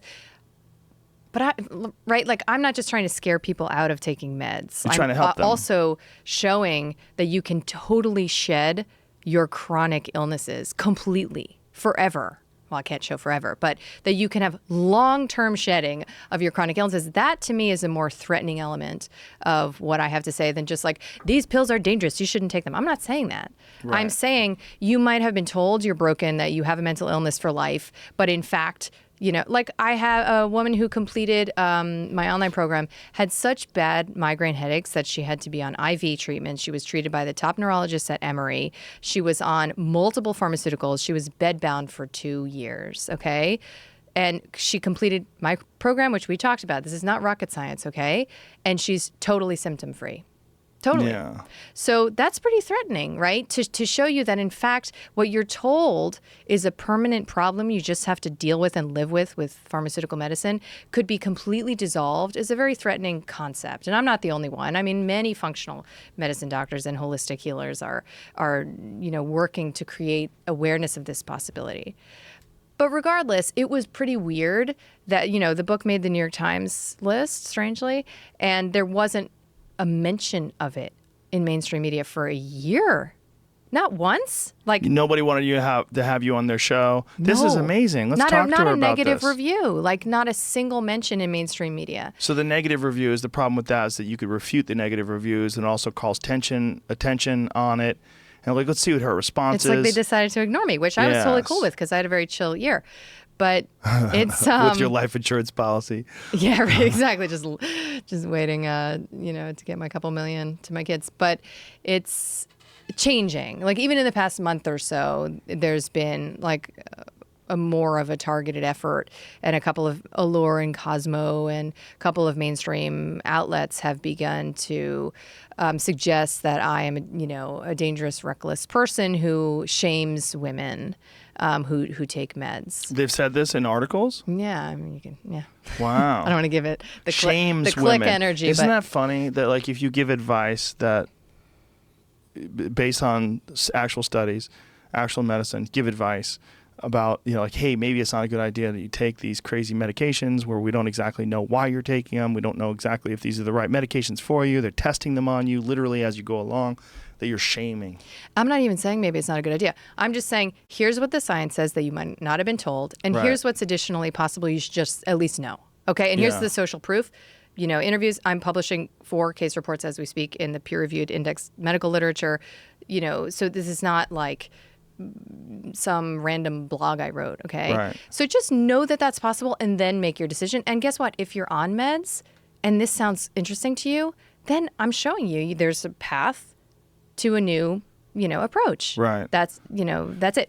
But actually, and I hate to even give it airwaves because it's just sort of ridiculous. And I do believe a lot of it initiated with astroturfing. But I'm being called an ableist. Oh, Have you that's ever my heard that favorite. word? I love I that word. never heard that word It's before. wonderful. It's one of the new ones the kids are using. All these little snowflakes. Good to know. I love it. So I'm shaming people who can't do what I'm able to do, including have a home birth. So but Ableist. this has been around for a while. Like to You're sort of, white too. I know, but I You am a have woman, white so I have that privilege. card. You're a woman. It's not as bad. White woman privilege is not real. It is real. No, totally real. It certainly is. It certainly is. But you guys have a struggle with that a bit more. Yes. Perhaps. Yeah. I'm a conqueror. I'm a man. Terrible person. Done awful Clearly. things throughout history. Clearly. All men are responsible Your for all bloodline. terrible stuff. Yes. Your bloodline. Yeah. Ableist is a wonderful term. You ever use that, Jamie? No. Ever call anybody an ableist? No one actually does. Yeah. Well, in I mean- college they do, and they do online. Who knew? I don't know where I've been that I never heard that term. People are just, it's too easy to get by. It's too easy to eat. It's too easy to survive. There's not enough difficulty out there. People go looking for insults and looking for things that are off. Divisiveness, Yeah, yeah. there's a constant searching for outrage. There's quest for true. recreational outrage, and people find things to be appalled at and then attack them and go nuts over it. It's a very strange time. I think it's kidding. beautiful though. I think it's all really good. Like we're coming to grips with how preposterous we are. And we're doing so in the middle of these embroiled battles over ideologies, over cultural expression. There's some girls in Portland that are taking a rash of shit because they're selling burritos and they're white. They made a burrito truck and people are going crazy. They're trying to shut them down because they're not Mexican and they're Right. selling burritos. Right. Like they're not. They're not pretending. They're not like putting shoe polish on and pretending. They're not putting brown face on. They're just fucking selling burritos. Like, it's so crazy. Now you said there that. There it is. Now you're Critics saying that. close white women's Portland burrito stand for cultural theft. What the fuck, man? They're burritos, you assholes. Mexicans don't even eat burritos. Yes, they do. How dare Really? you? And when you go to She's a Mexico, how Mexican often do you expert. eat burritos? I've eaten burritos in Real Mexico. Mexican food? Yes. Come on. I have had a real chicken burrito in Mexico, and it was I quite haven't. delicious. I love Mexico. Spent a lot of I time just there. don't understand why anybody thinks that there's something wrong with learning a style of cooking. It's like, I think if you have cultural appropriation, if you have like a person who's pretending they're from Laos and they start talking with a fake accent and, Right. and you go, hey man, you're from fucking Cleveland. You're not even of Laos descent. Like you do a 23andMe on you and you find out like your family's from Finland. Like the fuck is wrong with you? Like, but there are people that do that and that is crazy, right? But that's just deceptive. This is not deceptive. This is someone who likes making burritos. They're making burritos and then these goofy white kids are fucking closing them down. And that's what it is. These It's just cultural constant- yeah. appropriation heroes just shouting out from the rooftop that you're wrong. Right. You're wrong. That's it. It's like you said, we're just always looking for who to blame, who to be mad at, who to make sort of the persecutor of our felt wrongness. It's that same issue. It's so crazy. Yeah. No, it is a weird time. And the trouble is, that the more that this infighting is like in some ways a distraction from the greater issues that Oh, for are sure. like government overreach and these greater issues that are allowed to unfold while we're busy calling each other names. You know? You're doing that on Twitter, and the government's literally reading your emails while you're doing it. Right. And you're like, no, but we have to worry about this burrito stand. Right. You think you're You fighting can't a have good fight. salsa. You can't have tortillas. You're not from here. Like, what is wrong with people? That never existed before. Like, whatever. Here's the thing. Here's what's fascinating. It only works if the people that you're supposedly culturally stealing from are brown. Like, if you try cooking French food and you're not of Right, French no, that descent, wouldn't nobody work. gives a shit. Yeah. You could cook Italian food all day long, and no one cares about cultural appropriation. Like, you could be a white woman from Switzerland who lives in New Jersey and runs an Italian restaurant, and no one cares. They won't care. Well, arguably they haven't been like oppressed, I guess, in the same way. Well, they were at one point in time. They just got through it. Now you're getting and, technical. You know, it's Mexican. But I mean, for real, I mean, that's literally the path of boxing in America. It was Jewish people, Italians, Irish. It was the suppressed people, black folks. It was always the people that were the most economically suppressed that rose to, and then they were also, like, my grandparents came from Italy, and they experienced horrible racism back in the early 1900s. Right. But by the time they integrated into society, like, being Italian isn't even thought of as being not white anymore. It's not even interesting. Yeah, but when my grandparents were kids, it was like, just like being Mexican. It was the same kind of thing. It was like you were treated like someone from somewhere else that they didn't want here. Right. You know, they called them guinea wops and all these crazy slangs, these horrible expressions that don't even mean anything anymore. Right. They're so ineffective now. And our hope is, right, that one day it's going to get like that with Mexicans. The same way it's like, you can't really mock someone from being from Holland. No one gives a shit. Like, you can say, oh, you're from Holland? Like, everybody, yeah. Like, it's not. What about Guido, though? Like, does that. It doesn't matter. They call themselves Guidos. Like, I know, that's people one in of my my family, favorite they call words. themselves Guidos. I know. They'll call themselves Same. guineas. They'll call themselves all, and it's like almost like a term of endearment. No, it you loses know? its power. It's true. It's totally lost its power because it's culturally acceptable to be Italian. And then one day, I mean, but the idea that these girls are stealing from Mexicans is where it's so crazy. Like, oh, they're just selling burritos, folks. It's just food. It's just a certain way of preparing it. You know, it's not like they're pretending. We invented this. No one else did it. It's a rap. Like, the people who make raps, those should be slapped. That's not a rap, motherfucker. That's a burrito. You're making a shitty burrito and you're calling it a rap, right? Gluten-free. Those are the burrito. real problem. Those are the problem people. They're calling it raps. That looks like a tortilla. No. No. A wrap. What did they call? Did they call a wrap they say it's a tortilla? What do they call that outside of a wrap?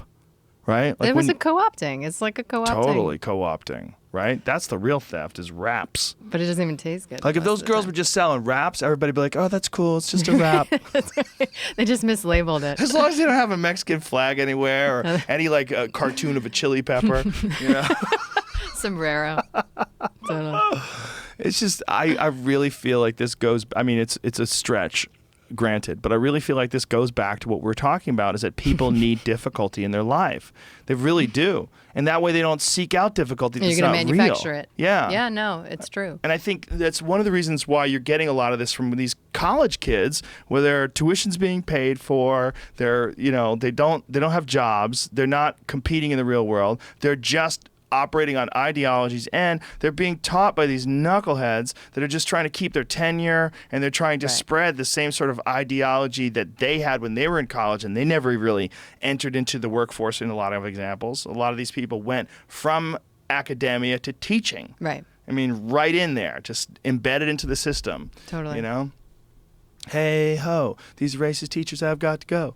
Right? It's just, people are going crazy today. And I think a lot of it has to do with the same thing. I think it's this newfound ability to communicate, which is fantastic. And it's going to have its hiccups, and there's going to be some issues, and there's going to be some real co-opting of the system, like what you're experiencing with trolls attacking an idea. But overall, those ideas are spreading in a way that's unprecedented and impossible just a few decades ago. Like, your ideas spreading the way they have, where I hear about them, and now, you know, you and I sit down and talk about this, millions of people are going to hear this conversation. Yeah. And this is unprecedented. Like, this has never been available before. So all the bad stuff, you got to take it with all the good There's stuff. a light and and a dark, 100%. And like what you're expressing, what you're trying to get out to people, this is all this is all new stuff. Like, no one was saying this 20 years ago. Because we were all asleep. This Matrix talk. This is more hippie talk that you would hate 20 years ago. You'd be like, oh my God, I'm so crazy when I'm older. But that's why it is a cool time, because it's sort of like the democratization of information, where if you want to learn about other perspectives on anything, you look it up, you know, and then you make your own decision. So it is a time where you have the potential to be an individual in ways that were not honored in a more conformist, you know, controlled media environment. I mean, the trouble is that many people are still, you know, still believe that mainstream media is telling them the truth. That deconditioning is very challenging. Yeah. But, you know. Yeah, that's a real problem. I mean, I think even though, like, the Trump stuff with all this fake news talk is so detrimental, ultimately, it is, like, you're getting people, even if they realize that this guy's a knucklehead and he's wrong about a lot of stuff, they're at least challenging these ideas that these networks are only giving you the news. I mean, Fox News is a goddamn sexual assault paradise over there. I mean, these guys just keep getting kicked out of Fox News over and over again. There's all these sexual harassment allegations and people are resigning left and right? Well, because of all that stuff, it makes you go, oh, these guys are creeps. Like, there's a lot of creeps even there. Like when Brian Williams got busted lying. And you're like, oh, that news guy's just like another asshole. They just make shit up. Like, just because he's saying the real news sometimes doesn't mean everything he says is true. Like, and there's no way to filter it. And so everybody has to question things now in a way that you never questioned during the Walter Cronkite era. You know, when people were giving the news back when Ted Koppel was on the air, you know, you weren't like, is Ted Koppel full of shit? Like, no one was saying that, you know? Right? But Brian Williams is clearly full of shit. But that's why it's weirder now to follow mainstream media, because if you're not saying that, like, how do you have so much allegiance to the machine that you would never question it? Like, to me, that's surprising. Like, it's also that machine is the only vehicle for these pharmaceutical companies. They have to sandwich those commercials in between, you know. That's right. Whatever show you're watching, That's you know, right. 360, whatever the fuck it is. And this guy's... It's every 10 minutes. Yeah, and they just sandwich them in there. Whereas you're not going to see those commercials. Like, no one's going to read those drug ads on a podcast. You're not going to say, okay, well, hey, been really nice talking to you, and I want to talk to you folks about Abilify. Are you right now thinking about being suicidal and really want to cement those thoughts and solidify them and make action? It's so not funny. It's not. You're right. I shouldn't say it because I don't even know what I'm talking about. You should be talking about this, not me. But here I am. What is this? Abilify drug blamed for compulsive gambling, eating, shopping, sex. That's just life, bro. How can you blame Abilify? Here's one. No, you can, because of this impulsivity thing I'm telling you. Yeah. Whoa. No boy. A gambling habit cost her between $1 million and $2 million in less than 5 years. You just suck at gambling, lady. Stop blaming drugs. The woman had been living in Las Vegas since 1999, but she had never been tempted to gamble until she started taking the drug. Get the fuck out of here. That lady got a good lawyer. She got a good lawyer, and she's crazy. They got 200 people on this lawsuit that all have claimed that gambling has started. I want to get in on it. I want to take Abilify so I can get some of that cash. Seriously? There was a drug called Reequip. And there was a man in Ireland that took this drug and said before the drug, he was a healthy heterosexual. And after he took the drug, he became gay and a gambling addict. And he would engage in risky sex. And he would meet men in chat rooms and have unprotected sex with them. And then he got off the drug and was like, what did I do? Like, what? And he won the equivalent of U.S. somewhere in the neighborhood of $600,000 from GlaxoSmithKline. Yeah, here it is. Man says Parkinson's drug made him addicted to gambling and gay sex. What is that, from 2000 what? What does it say up there? 11. Yeah. There's my memory. That's what I remember. I remember things that can turn me into a gay sex and gambling junkie. That's important I'm like, to know. hey. Meanwhile, Your limbic what else system works tuned good in. on Parkinson's? Pot. Yeah, pot. And pot doesn't do that. Well, could. It's crazy. This guy sued the shit out of him and won. That's what's amazing crazy. That he won. because I believe it. Well, what's crazy is it's one dude. Hopes for new drugs. I love how they sandwich that in there. Oh my God. As many as 1 Amazing. million people in the United States have Parkinson's, and there's some new stuff There's that probably doesn't ads turn. on the side. Of For sure. Yeah. The I like how banner. when you scroll down, the video keeps playing anyway. Like they put a little video, like you Like can't it or escape not. the video. It's always sitting in the corner, like, go ahead, press play. Don't be tempted. They have been doing this on the bottom, like where usually you'll see like another story or similar stories. A sponsored story will pop in there. But you can't even tell it's sponsored usually. Or Well, you if you have can to look now real, on real hard. CNN. They have a ton of those. Yeah. On a lot of websites, they have a ton of those. Yeah, it's pretty fascinating. And it's like, you won't believe what they look like now. And you're like, God, what do they look like now? And then you have to go through like fucking 20 pages of what other people that look like shit now to get to this one person that they might not even be on that. They might just be totally Meanwhile, bullshitting you you. wasted 10 minutes of your life. You never Yeah. get back. Yeah, I mean, on Medscape and these like seemingly official medical websites, there are pharma ads that appear to be diagnostic quizzes. So like, do you have depression? And then you go take the quiz, and this is known, has been exposed. 100% of people are identified. Pretty much no matter what you click, you're identified as being a candidate for Of course, antidepressant. right? They're not like, dude, you're fine. Go on with your life. Actually, Go play yeah. Frisbee. No. In this objective assessment, you're doing Yeah, great. you're doing great. Yeah. Oh my God, I'm so glad that I don't have to sell you drugs. Right.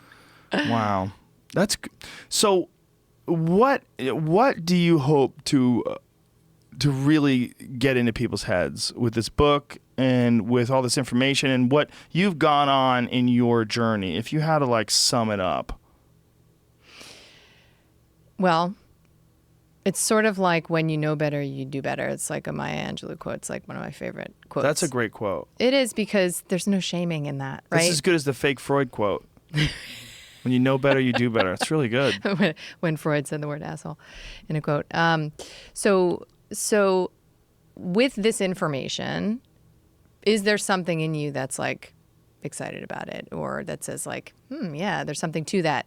Because if there is, then you should know what's possible, right? Because if you know what's possible, then you will naturally move towards that. And the transformations that I have seen and continue to see, I mean, like, I cry thinking about it. It's so deeply inspirational because it's a kind of human experience that is so redemptive. It's like a real reclamation that is not possible through the pharmaceutical model, in my opinion. I want to tell you a quick story about antibiotics because you brought this up Yes. earlier. So I went to India recently, right? And You need some antibiotics when you get back? No. No? I don't take any pharmaceutical. You don't take antibiotics ever? What if you got an infection? Like, what if you got staph? Then I'll tell you exactly what would happen.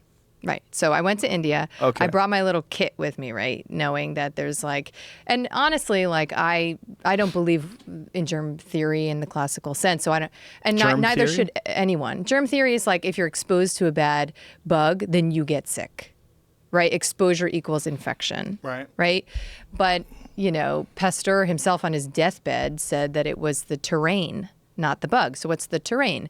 The terrain is the context. The terrain is your body in your lifestyle and, in your existence. So that seems to be more relevant. And then the discovery of the microbiome, like this inner ecology, we got to go back to the drawing board completely in medicine because we didn't know that before. How recent is the discovery of the microbiome? It's about like 20 years. 20 years. In Yeah. 20 years, the science of probiotics and understanding the importance of consuming fermented foods. And Exactly. And, super infections through antibiotic overuse and the fact that you can't ever get out from under this idea of just killing the bad bugs. Right. It doesn't work. And so the more you sanitize and you use bleach and alcohol and Purell and all that stuff, you're actually distorting things and you're making it more likely for people to develop what are called nosocomial illnesses or infections, which is hospital-induced infections, right? The hospital is a sick environment in part because we have a wrong idea about how biological ecosystems work. There's no bad guys. Everything works together. It's like a metaphor for life. In fact, there aren't really any bad guys. It's all, sort of part of the polarity of life. We need bad to know we're good. Like it's that old, ancient philosophy. So anyway, we go to India and I bring bentonite clay, I bring colloidal silver, I bring a bunch of... Colloidal silver. Do you know what that is? Is that real? That's that stuff that you use like a little electrodes and you stick the the water, the stick. Yeah, or you just silver rely in the on water. people to make that for you Right. in a responsible way. Didn't that turn some dude Blue? Yeah. Did that really and work? It can do that And you're if taking you that have risk? the wrong. If you're Would using you be cool large if you looked particles. like Avatar, like an Avatar lady? I mean, Would I you be think cool it could with that? work. What do you think? Think it would undermine my credibility? I don't know. It'd be freaky. I'm super healthy, but I'm blue as fuck. Like that poor guy. He Blue died. face. Oh my gosh. Yeah, and that's irreversible apparently. Which Yeah, is that's not what confusing. we're going for. That's why as a DIY, it may not be the best idea.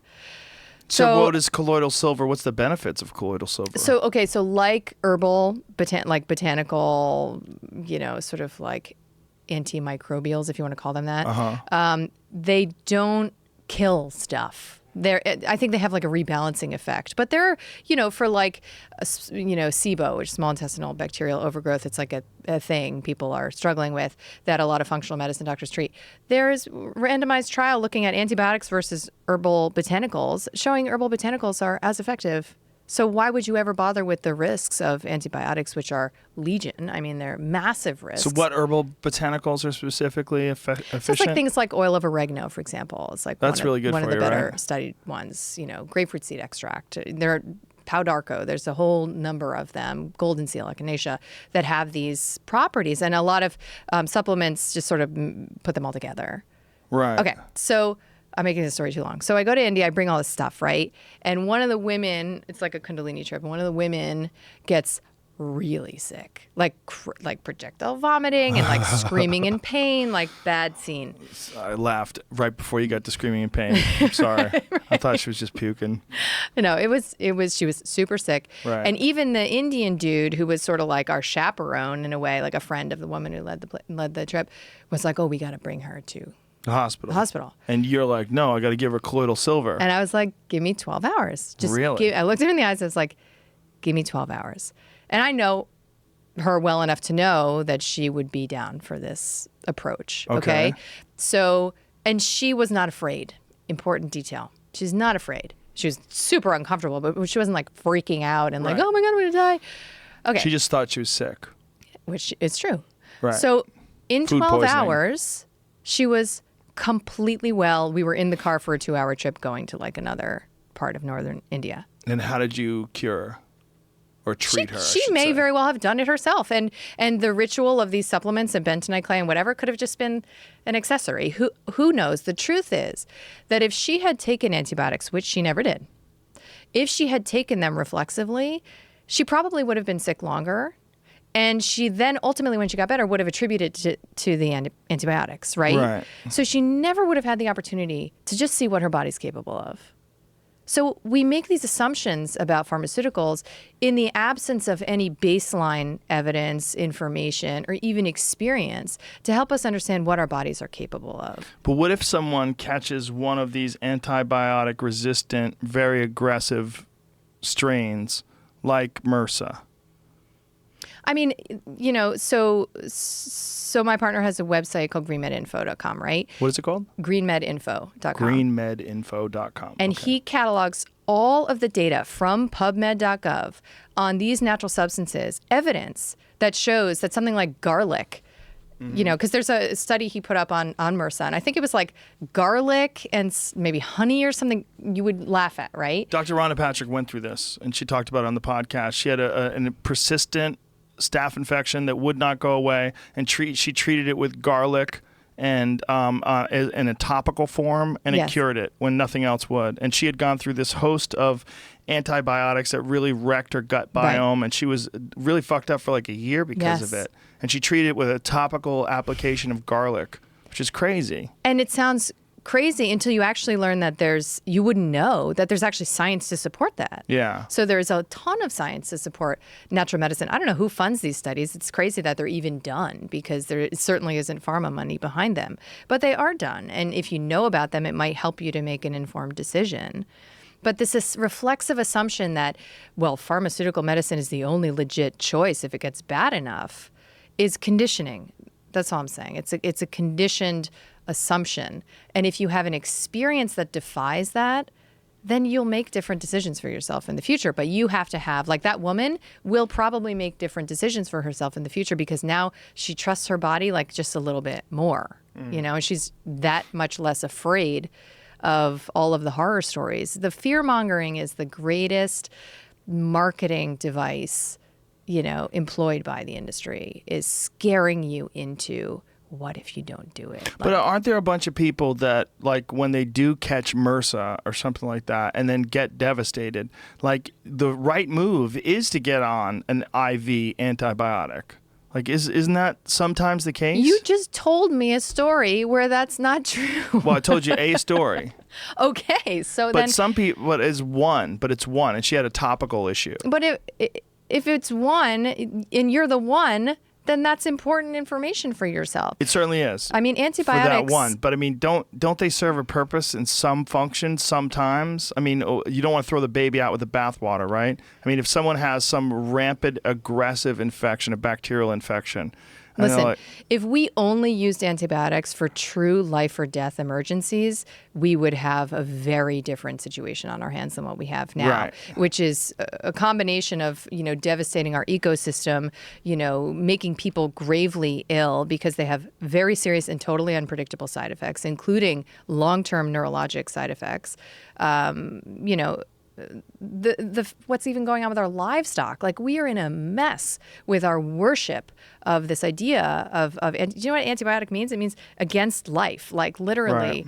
There's something wrong-headed about that mentality. And so it comes back to philosophy. Like, if you want to believe in war, you know, you want to war against your body, you want to war against and blame all the bad people who do all this bad things, and you want to lock them up in prisons, and you want to hate the, you know, Arabs and terrorists. And if There's that's that hippie talk again, lady. But if that's your general vibe, then it's going to make sense to take medications like that for you. Right. But I, you know, have plenty of colleagues and myself, we have a different philosophy. So that's why it comes down to, it's a religion. You know, it really comes down to your belief system.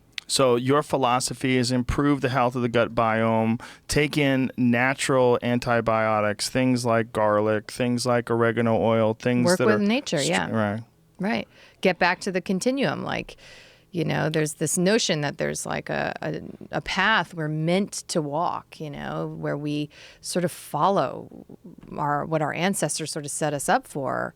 And we've strayed from it big time. And we're, in some ways, being reminded, you know, that we can't go too much farther without, like, struggling pretty seriously. I think one of the big points that you just made, which is really huge, is that if we only used antibiotics when necessary in life or death situations, we wouldn't have the issues that we have right now with livestock, with people's health. And people take Z-Packs like it's going out of style. I mean, they take them like they take Tylenol for a headache. I know so many people that take antibiotics.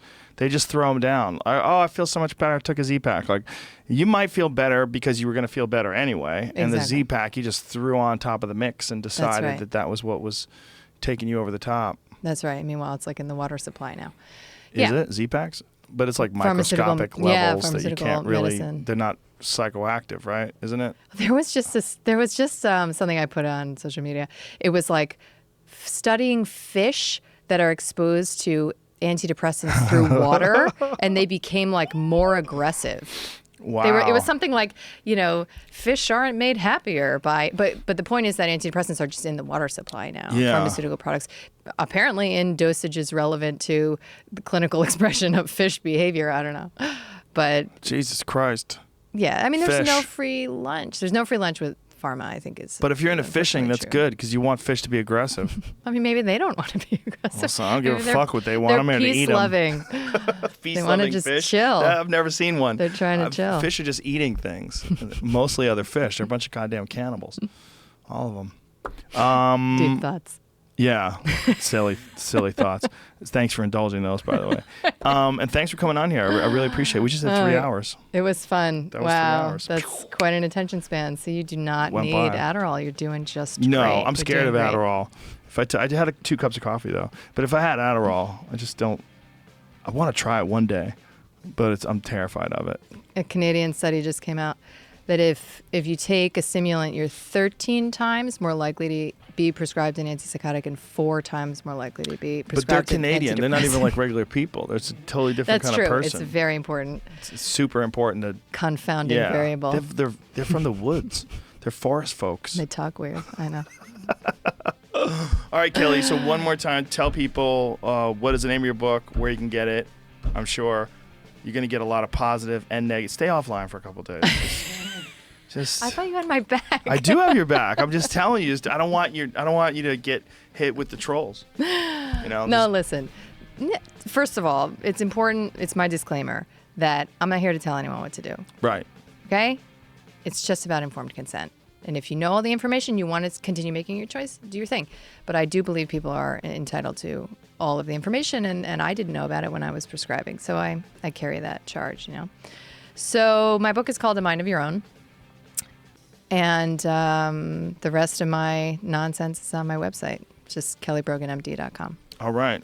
Beautiful. Thank you. I Awesome. really enjoyed this Thank conversation. you. It was fun. Total pleasure.